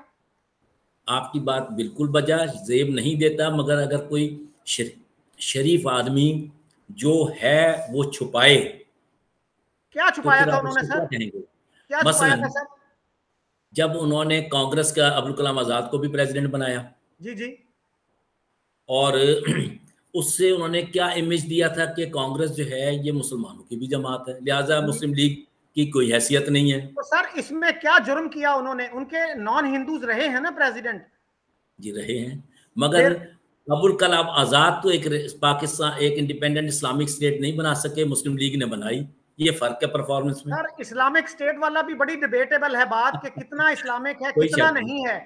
बात ये है सर, देखिए मौलाना आजाद की अप्रोच और थी, वो समझते थे कि मुसलमानों को डिवाइड कर देगा, पार्टीशन से नुकसान होगा। जिन्ना साहब की अप्रोच और थी, लेकिन सर सुन लें प्लीज, अपने मुखालिफ पे ये भक्ति कसना कि ये कांग्रेस का शो बॉय है।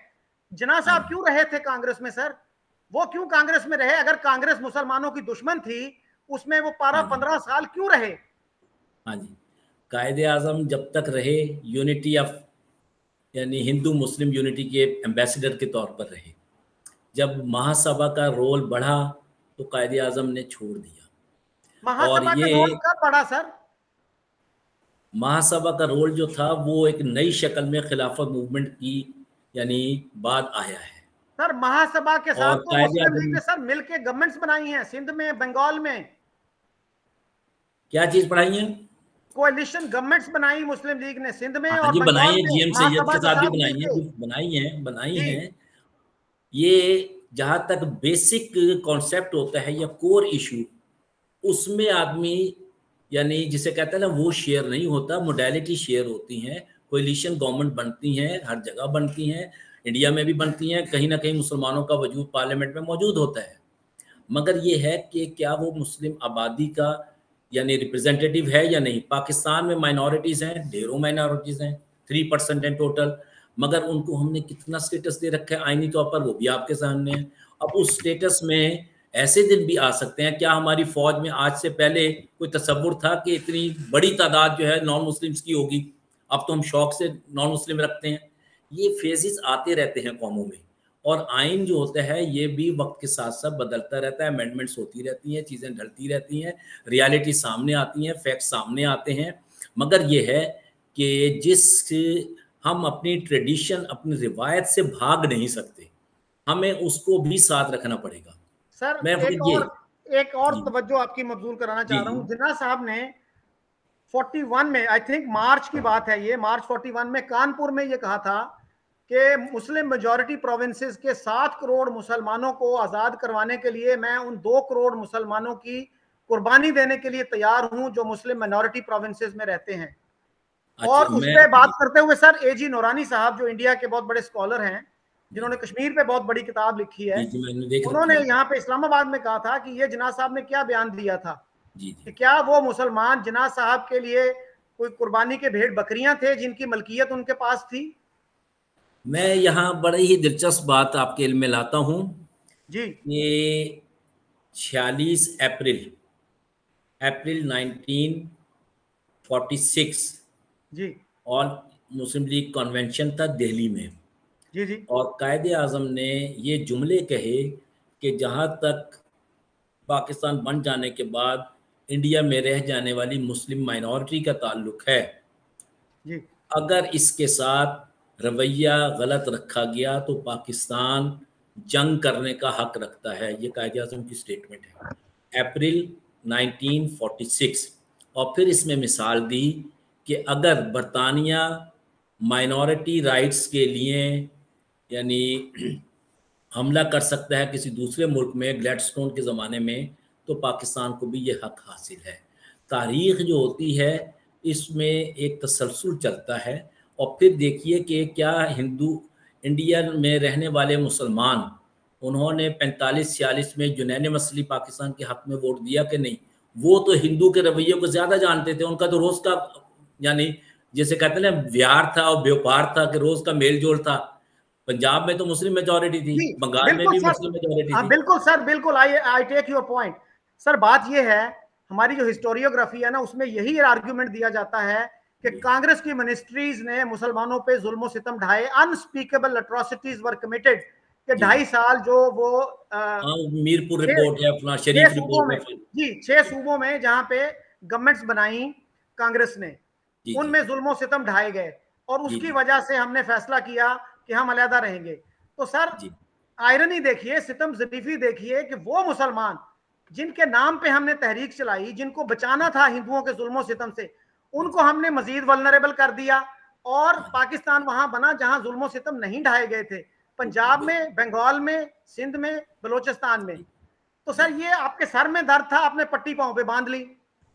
मैंने आपसे पहले भी इसी इंटरव्यू में भी बात की थी कि 3 जून प्लान के बाद मौलाना अबुल कलाम आज़ाद और कायद आज़म की कलकत्ता में चौधरी खलीकुज़्ज़मान यानी यूपी के नहीं कलकत्ता वाले हाफिज़ बदरुद्दीन शौरी, उनके घर में मुलाकात हुई। यही सवाल मौलाना अबुल कलाम आज़ाद ने नाराज़गी के साथ किया। कायद आज़म ने ये कहा कि हिंदू ताज़ा दम मगरबी जमहूरियत से दायमी अक्सरियत के साथ आएगा, और इस अरसे में हिंदू रिवाइवलिज्म की तहरीकें जो हैं वो इतनी स्ट्रॉन्ग हैं कि जब वो ताकत पकड़ेंगी तो उसकी एक मिसाल हमारे सामने है कि सब गाएंगे हिंदू वंदे मातरम।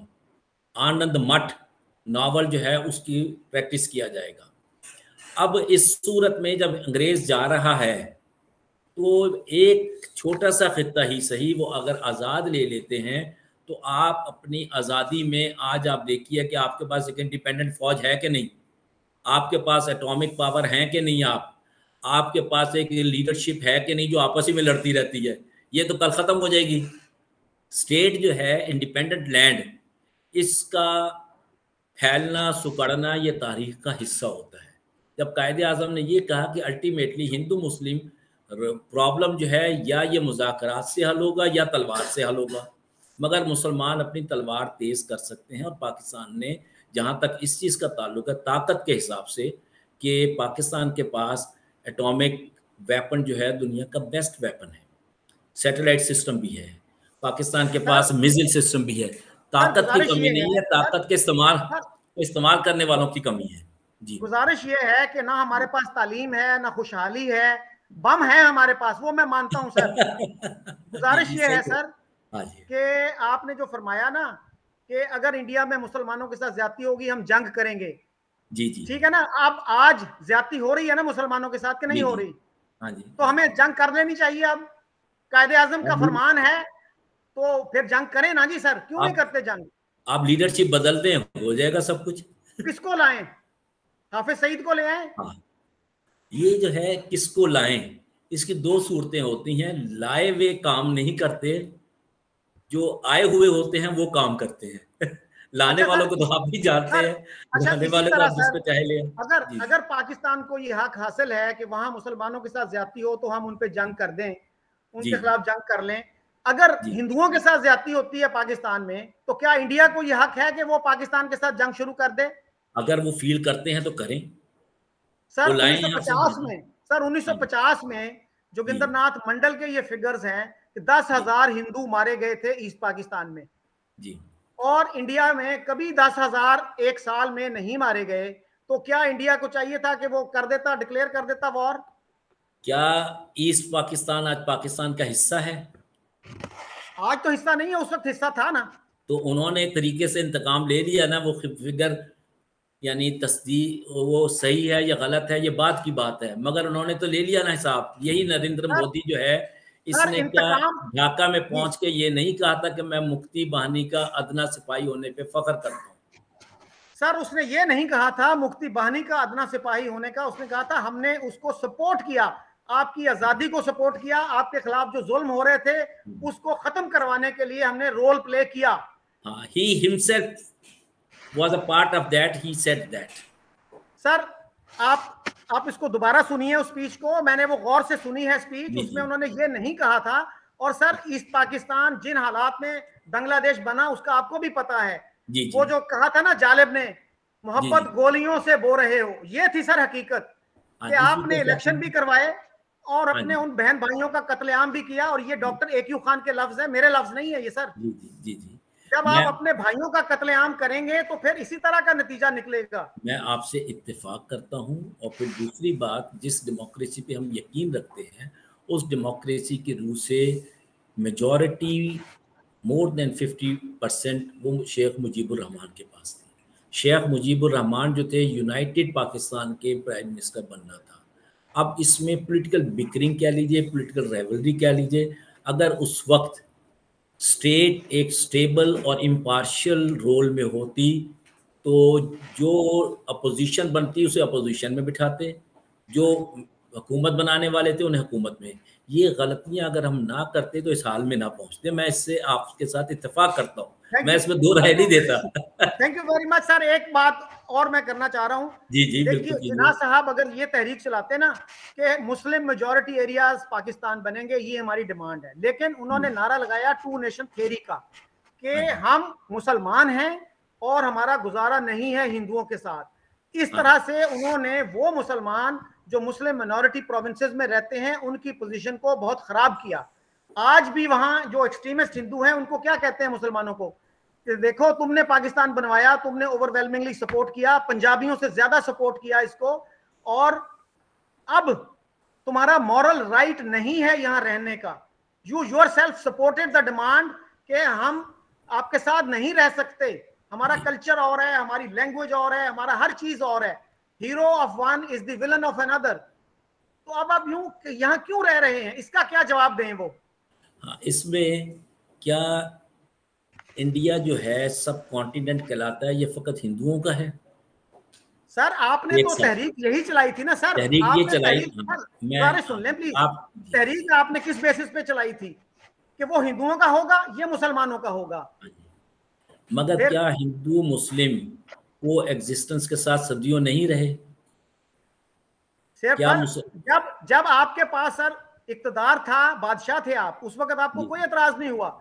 जब डेमोक्रेसी की बारी आई तो आपने you started finding fault with it. यानी आपको मॉरली उसी वक्त कह देना चाहिए था जब आप बादशाह थे कि भाई हमारा गुजारा नहीं है, हमारा कल्चर और है, इनका कल्चर और है, ये अलग रहे, हम अलग मुल्क बना लेते हैं, उसी वक्त बना लेते हैं एक अलग मुल्क। ये अलग ही रहे हैं। मैं इसमें एक छोटी सी मिसाल आपको देता हूँ तारीख से। अकबर आज़म जिसे हिंदू महाबली कहते हैं, आप भी जानते हैं, सेकुलरिज्म का चैंपियन समझा जाता है, और जूदाबाई इनकी मिसिज हैं जिससे आगे मुगल नस्ल है। अब ये दिल्ली से आगरा इन्होंने कैपिटल शिफ्ट कर दिया, जहाँ शाहजहां ने दोबारा आगरा से दिल्ली शिफ्ट हो गए। इसका सबब क्या बना? हिंदू जो है इसकी एक साइकी है जो हजारों साल पुरानी है। यहाँ पर ब्राह्मण से पहले जो आए और ब्राह्मण के बाद जो आए वो सारे हिंदुआइज्ड हो गए और हिंदुइज्म का या ब्राह्मणिज्म का शिकार होके इस कल्चर का हिस्सा बन गए। मुसलमान अब तक एक वाहिद कौम है जो अब तक इनका हिस्सा नहीं बनी, वरना दो मजहब यहाँ पे पैदा हुए, दोनों मजहब भी खत्म होने की शक्ल में है। अब ये कि मुसलमानों के पास ये फ्यूचर भी था कि ख़त्म हो जाए। अब जब आगरा से दिल्ली शिफ्ट किया तो उसमें सबब ये था कि दिल्ली में, आगरा में महाबली अकबर की कब्र की और उसके साथ जो मुल्क मस्जिद थी, 2 बार हिंदुओं ने हमला किया और नुकसान पहुंचाने की कोशिश की। उस वक्त शाहजहां ने फैसला किया कि दिल्ली से आगरा तक हिंदू एरिया बीच में आता है, दिल्ली से ऑनवर्ड बैक में एक मुस्लिम बेल्ट चली जाती है, तो हमें कुमुक मिल सकती है यहाँ से। उन्होंने अपने सर्वाइवल के लिए जो उस वक्त सिनेरियो था, एनवायरनमेंट था, उसके मुताबिक कोशिशें की। इसी तरह यहाँ पर ये कि भाई मुस्लिम, अगर हम कहें कि मुस्लिम मेजॉरिटी जहाँ है वहाँ रहे, मुसलमान कहते किसे हैं? मुसलमान और हिंदू में फ़र्क है तो है ना, यही फ़र्क जो है ये दो कौमी नज़रिया कहलाता है।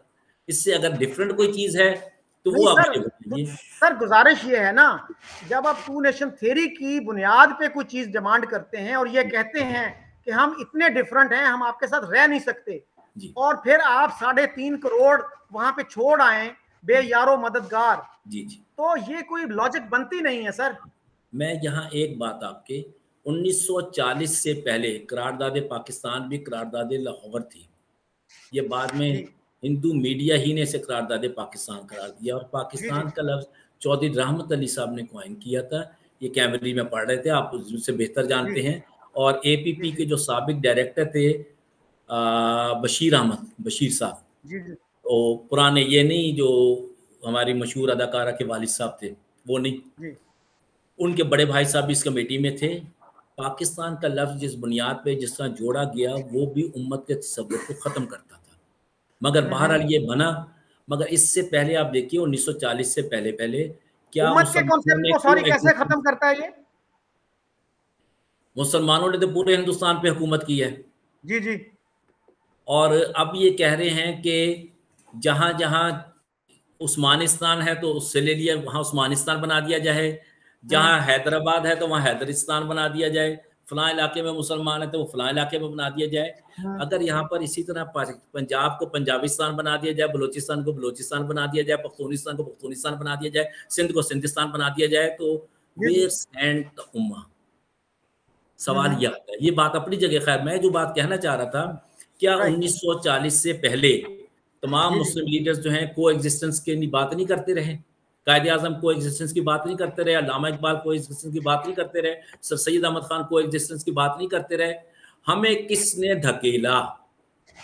क्या नेहरू रिपोर्ट, क्या उसमें उन्होंने यही कहा कि यहाँ पर 2 नेशंस पाई जाती हैं, या अंग्रेज है या हिंदू, हम हैं इंडियन हिंदू, मुसलमान तो है ही नहीं। नेहरू रिपोर्ट में ये बात थी क्या? किस नेहरू रिपोर्ट की किस बात पे एतराज है सर मुसलमानों को या मुस्लिम लीग को? मुस्लिम लीग को उन्होंने मुस्लिम लीग और मुसलमानों के इंडिपेंडेंट आइडेंटिटी को रूल आउट कर दिया था कि they don't exist in India. ये हमारे ही ये उनका एक तस्वुर है कि मुसलमान जो हैं ये बेसिकली ये भी हिंदू से मुसलमान हुए हैं। इन्हें आप हिंदू मुस्लिम कह दीजिए, इन्हें एक इंडिपेंडेंट अरब से ना वाबस्ता करें, अल्लाह रसूल से वाबस्ता ना करें। अगर इन्हें हज करना है तो ये नाउजुबिल्लाह यहीं के कहीं कोई मक्का मदीना बना लें। ये नेहरू रिपोर्ट में लिखा था सर, ये नेहरू रिपोर्ट में लिखा है। नेहरू रिपोर्ट में ये नहीं लिखा, उसकी इंडिकेशंस ये थी जो बाद में आज वाज़ेह हो रही है। गुजारिश ये है कि हिंदू रिपोर्ट में, नेहरू रिपोर्ट में मुझे बताइए क्या लिखा है। जिन्ना साहब के जो 14 पॉइंट्स थे उसमें तो ये कहा गया था ना कि 1/3 हमें फेडरल गवर्नमेंट में भी हिस्सा दिया जाए और फेडरल लेजिस्लेटर में हिस्सा दिया जाए, और सर प्रोविंसेस में भी उन्होंने कहा था 1/3 हमें दिया जाए। तो सर ये लॉजिकल है, ये डेमोक्रेटिक है। इंडिया में मुसलमान कितने परसेंट थे सर, सुन लीजिए प्लीज, इंडिया में कितने परसेंट मुसलमान थे? किसी सूबे में वो 5% थे, किसी में 10 थे, किसी में 15 थे। तो आपको अगर जहां पे 10% है उसमें भी 33% दे दें, जहां पे आप 20% है वहां भी 33% दे दें। Is that logical? Is that democracy? Unionist party जो थी उसने यहाँ पे गवर्नमेंट किस बुनियाद पे बनाई थी? उसने ऐसी तरह बनाई थी जो इलॉजिकल थी। सर कोalition बनाई थी ना उन्होंने, कोalition बनाई थी, जबकि मुस्लिम तो मेजॉरिटी ये तो नहीं था सर ये तो नहीं था ना कि यहाँ पे हिंदू थे 45%, उन्होंने कहा जी हमें 55% दो वोटें, टिकट दे दो या हमारी कौमी असेंबली में। तो सर नेहरू रिपोर्ट का बताइए कि नेहरू रिपोर्ट में क्या थी, what was the most atrocious thing? हाँ, इसका बेसिक कॉन्सेप्ट जो था कि there are two nations, one is Hindu, the other is invader British. Sir nations तो नहीं थी सर, वो तो एक और कंटेक्स्ट में उन्होंने बात की थी कि देयर आर ओनली 2 पावर्स, ठीक है जी, एक कांग्रेस है और एक ब्रिटिश वो है। मैं कह रहा हूं नेहरू रिपोर्ट में क्या नक्स था? नेहरू रिपोर्ट तो ये बात करती थी कि सारे जो इंडियन सिटीजन हैं वो बराबर हैं। उसमें क्या नक्स नजर आया मुस्लिम लीग को?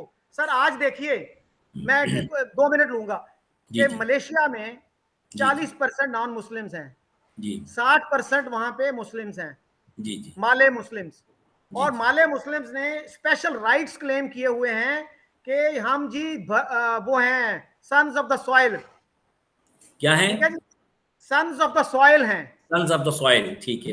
भूमि पुत्रा की पॉलिसी कहते हैं उसको। हाँ, ओवरसीज नहीं है, आए हुए नहीं है, और इसलिए हमारे राइट्स ज्यादा हैं।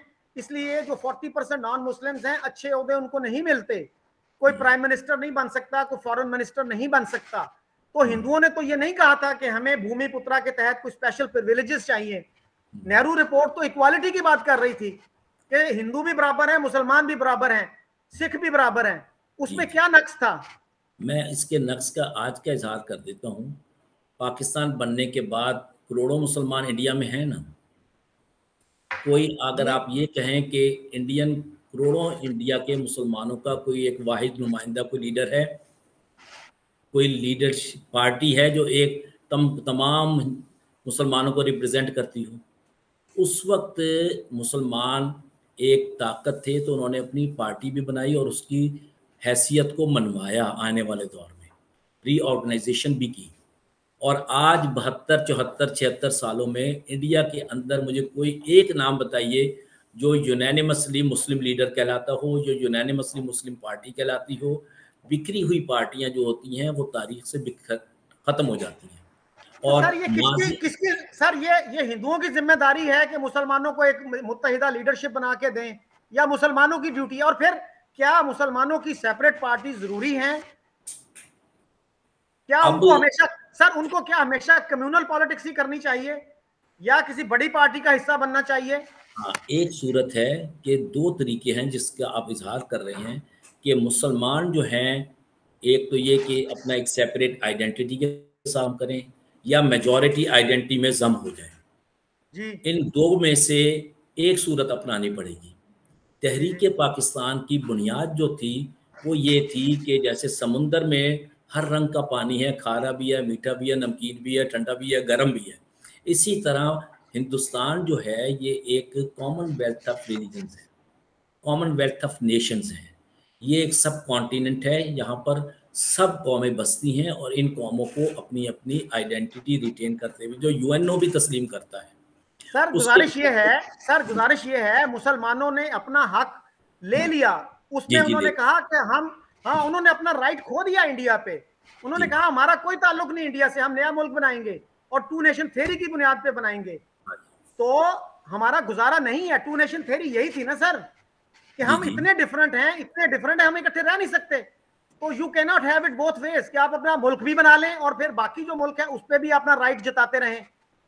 आपकी बात बिल्कुल वजह। और इसमें ये देखिए कि जो वहाँ के मुसलमान रह गए हैं, क्या वो सिटीजन्स हैं कि नहीं? क्या उन्हें यही कह के आप उन्हें यानी डेप्रीवेशन में डाल देंगे, डिप्राइव करते रहेंगे?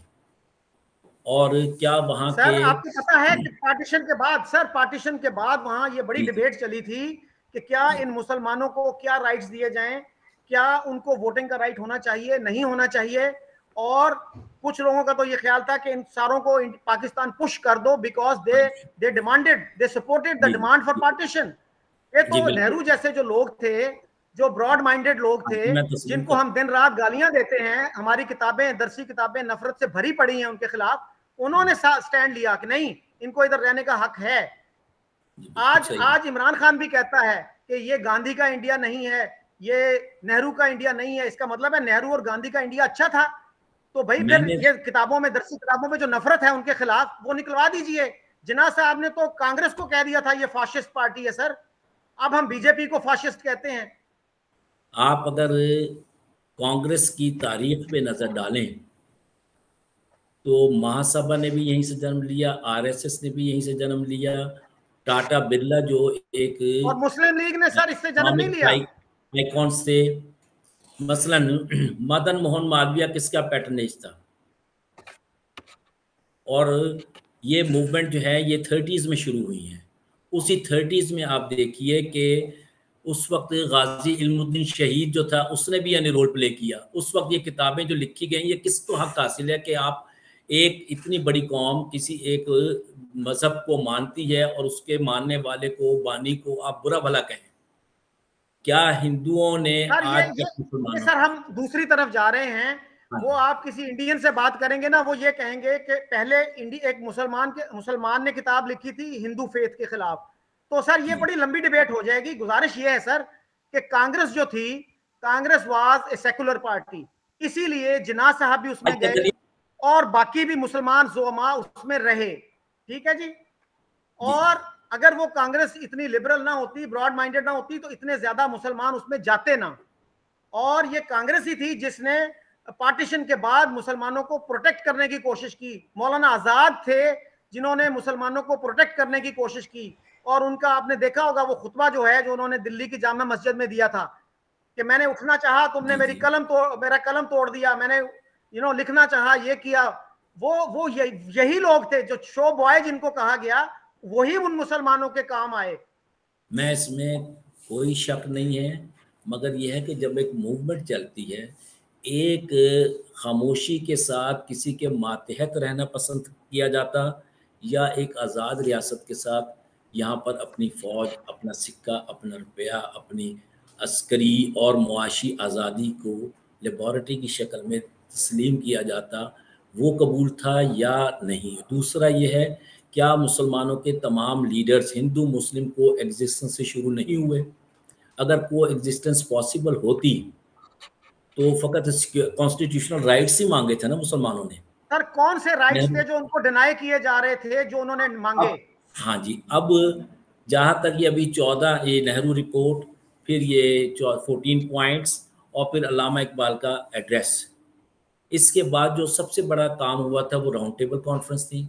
उसके बाद जो सर 35 ये लंबी हो जाएगी बात। सर मैं सिर्फ ये चाह रहा हूं कि वो राइट्स बताइए जो मुसलमानों को कांग्रेस देने पे तैयार नहीं थी, जिसके लिए उन्होंने कहा कि हम अलहदा रहेंगे और हमारा गुजारा नहीं है आपके साथ। उसमें ये था। इक्वालिटी सबसे बड़ा राइट होती है ना जी सर, इक्वालिटी जी सबसे बड़ा राइट है। जी बिल्कुल। इक्वालिटी का राइट आपको मिल रहा था, और क्या स्पेशल राइट चाहिए था कुछ आपको? अच्छा, एक चीज़ कि अभी आपने जैसे बात की थी कि भाई एक्स्ट्रा ये पार्लियामेंट्री रिप्रेजेंटेशन मांगते हैं। वो जी भी पार्लियामेंट्री जो थी, यानी जिसे कहते हैं नुमाइंदगी, उसमें इतना वेटेज चाह रहे थे कि भी उसकी कोई पार्लियामेंट्री वैल्यू या वर्थ बनती।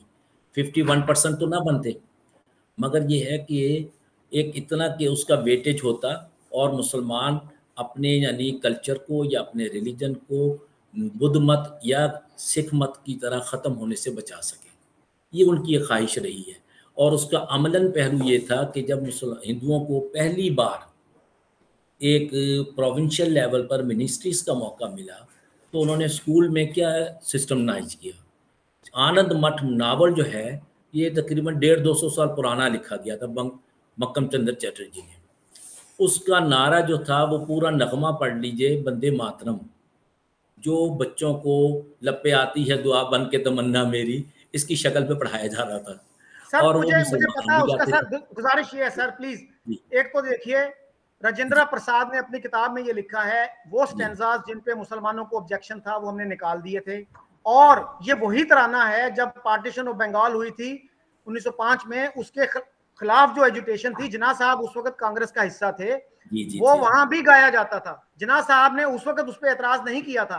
तो सर ये जो है ना स्पेशल राइट्स वाली बात, ये डेमोक्रेसी के खिलाफ जाती है बात कि जी हमें स्पेशल प्रिविलेजेस दे दो, हम हैं तो 10%, लेकिन हमें 15% समझ लो। मैं यहाँ और सर कौन कौन से मजहब हैं जो इंडिया में खत्म कर दिए उन्होंने मार मार के?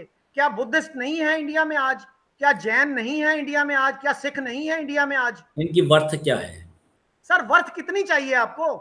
आप 2% हैं, इसके बावजूद आप दूसरी इतने बात, खुशहाल। सर वर्थ जैन जो हैं, जैन की कितनी वर्थ है सर मुझे बताइए? पारसी कितने हैं, उनकी कितनी वर्थ है? यहूदी कितने हैं, उनकी कितनी वर्थ है? वर्थ से क्या मुराद है जी? बुद्ध मत जो है जी जी, यूनाइटेड इंडिया में बहुत सारे पोर्शन पर कितने बरस हुकूमत करी उनकी, तकरीबन 600-700 बरस। अशोका बुद्ध था, वो हिंदू नहीं था।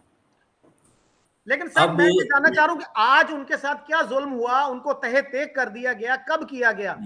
जो दूसरे मज़ाहिब थे, ये एक रिलीजियस स्टोरी है इंडिया की, एक तवील कहानी है जिसमें अछूत जो हैं, जिन्हें आप दलित भी कह देते हैं, जिन्हें आप कॉन्स्टिट्यूशनल नेम्स दे दिए हैं इन्होंने मुख्तलिफ, के जैसे कि आप कहते हैं scheduled caste, scheduled tribes and other backward classes. ये तकरीबन 35% बनते हैं टोटल आबादी का इंडिया का। और इनका कोई ना जुबान है, ना कोई इनका मज़हब है, ना कोई। इसमें मुसलमान जब गरीब होता है वो भी ओबीसी में डाल दिया जाता है, और जो पुराने ड्रेविडियंस हैं वो भी शेड्यूल ट्राइब में आ जाते हैं, शेड्यूल कास्ट में आ जाते हैं।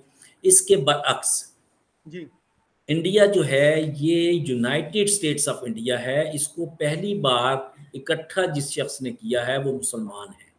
उससे पहले ये मुख्तलिफ रियासतें थी। पृथ्वीराज की हुकूमत कहाँ थी? उसका अजमेर कैपिटल था और ये इर्द गिर्द का एरिया था उसके पास।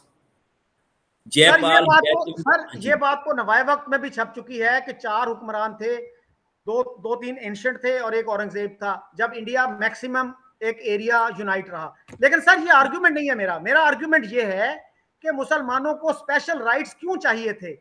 कि वो कुछ स्पेशल, वो मतलब अपने आप को स्पेशल वो समझते थे कि हम ऑर्डिनरी लोग नहीं हैं, हम स्पेशल लोग हैं, हमें स्पेशल ट्रीट करो।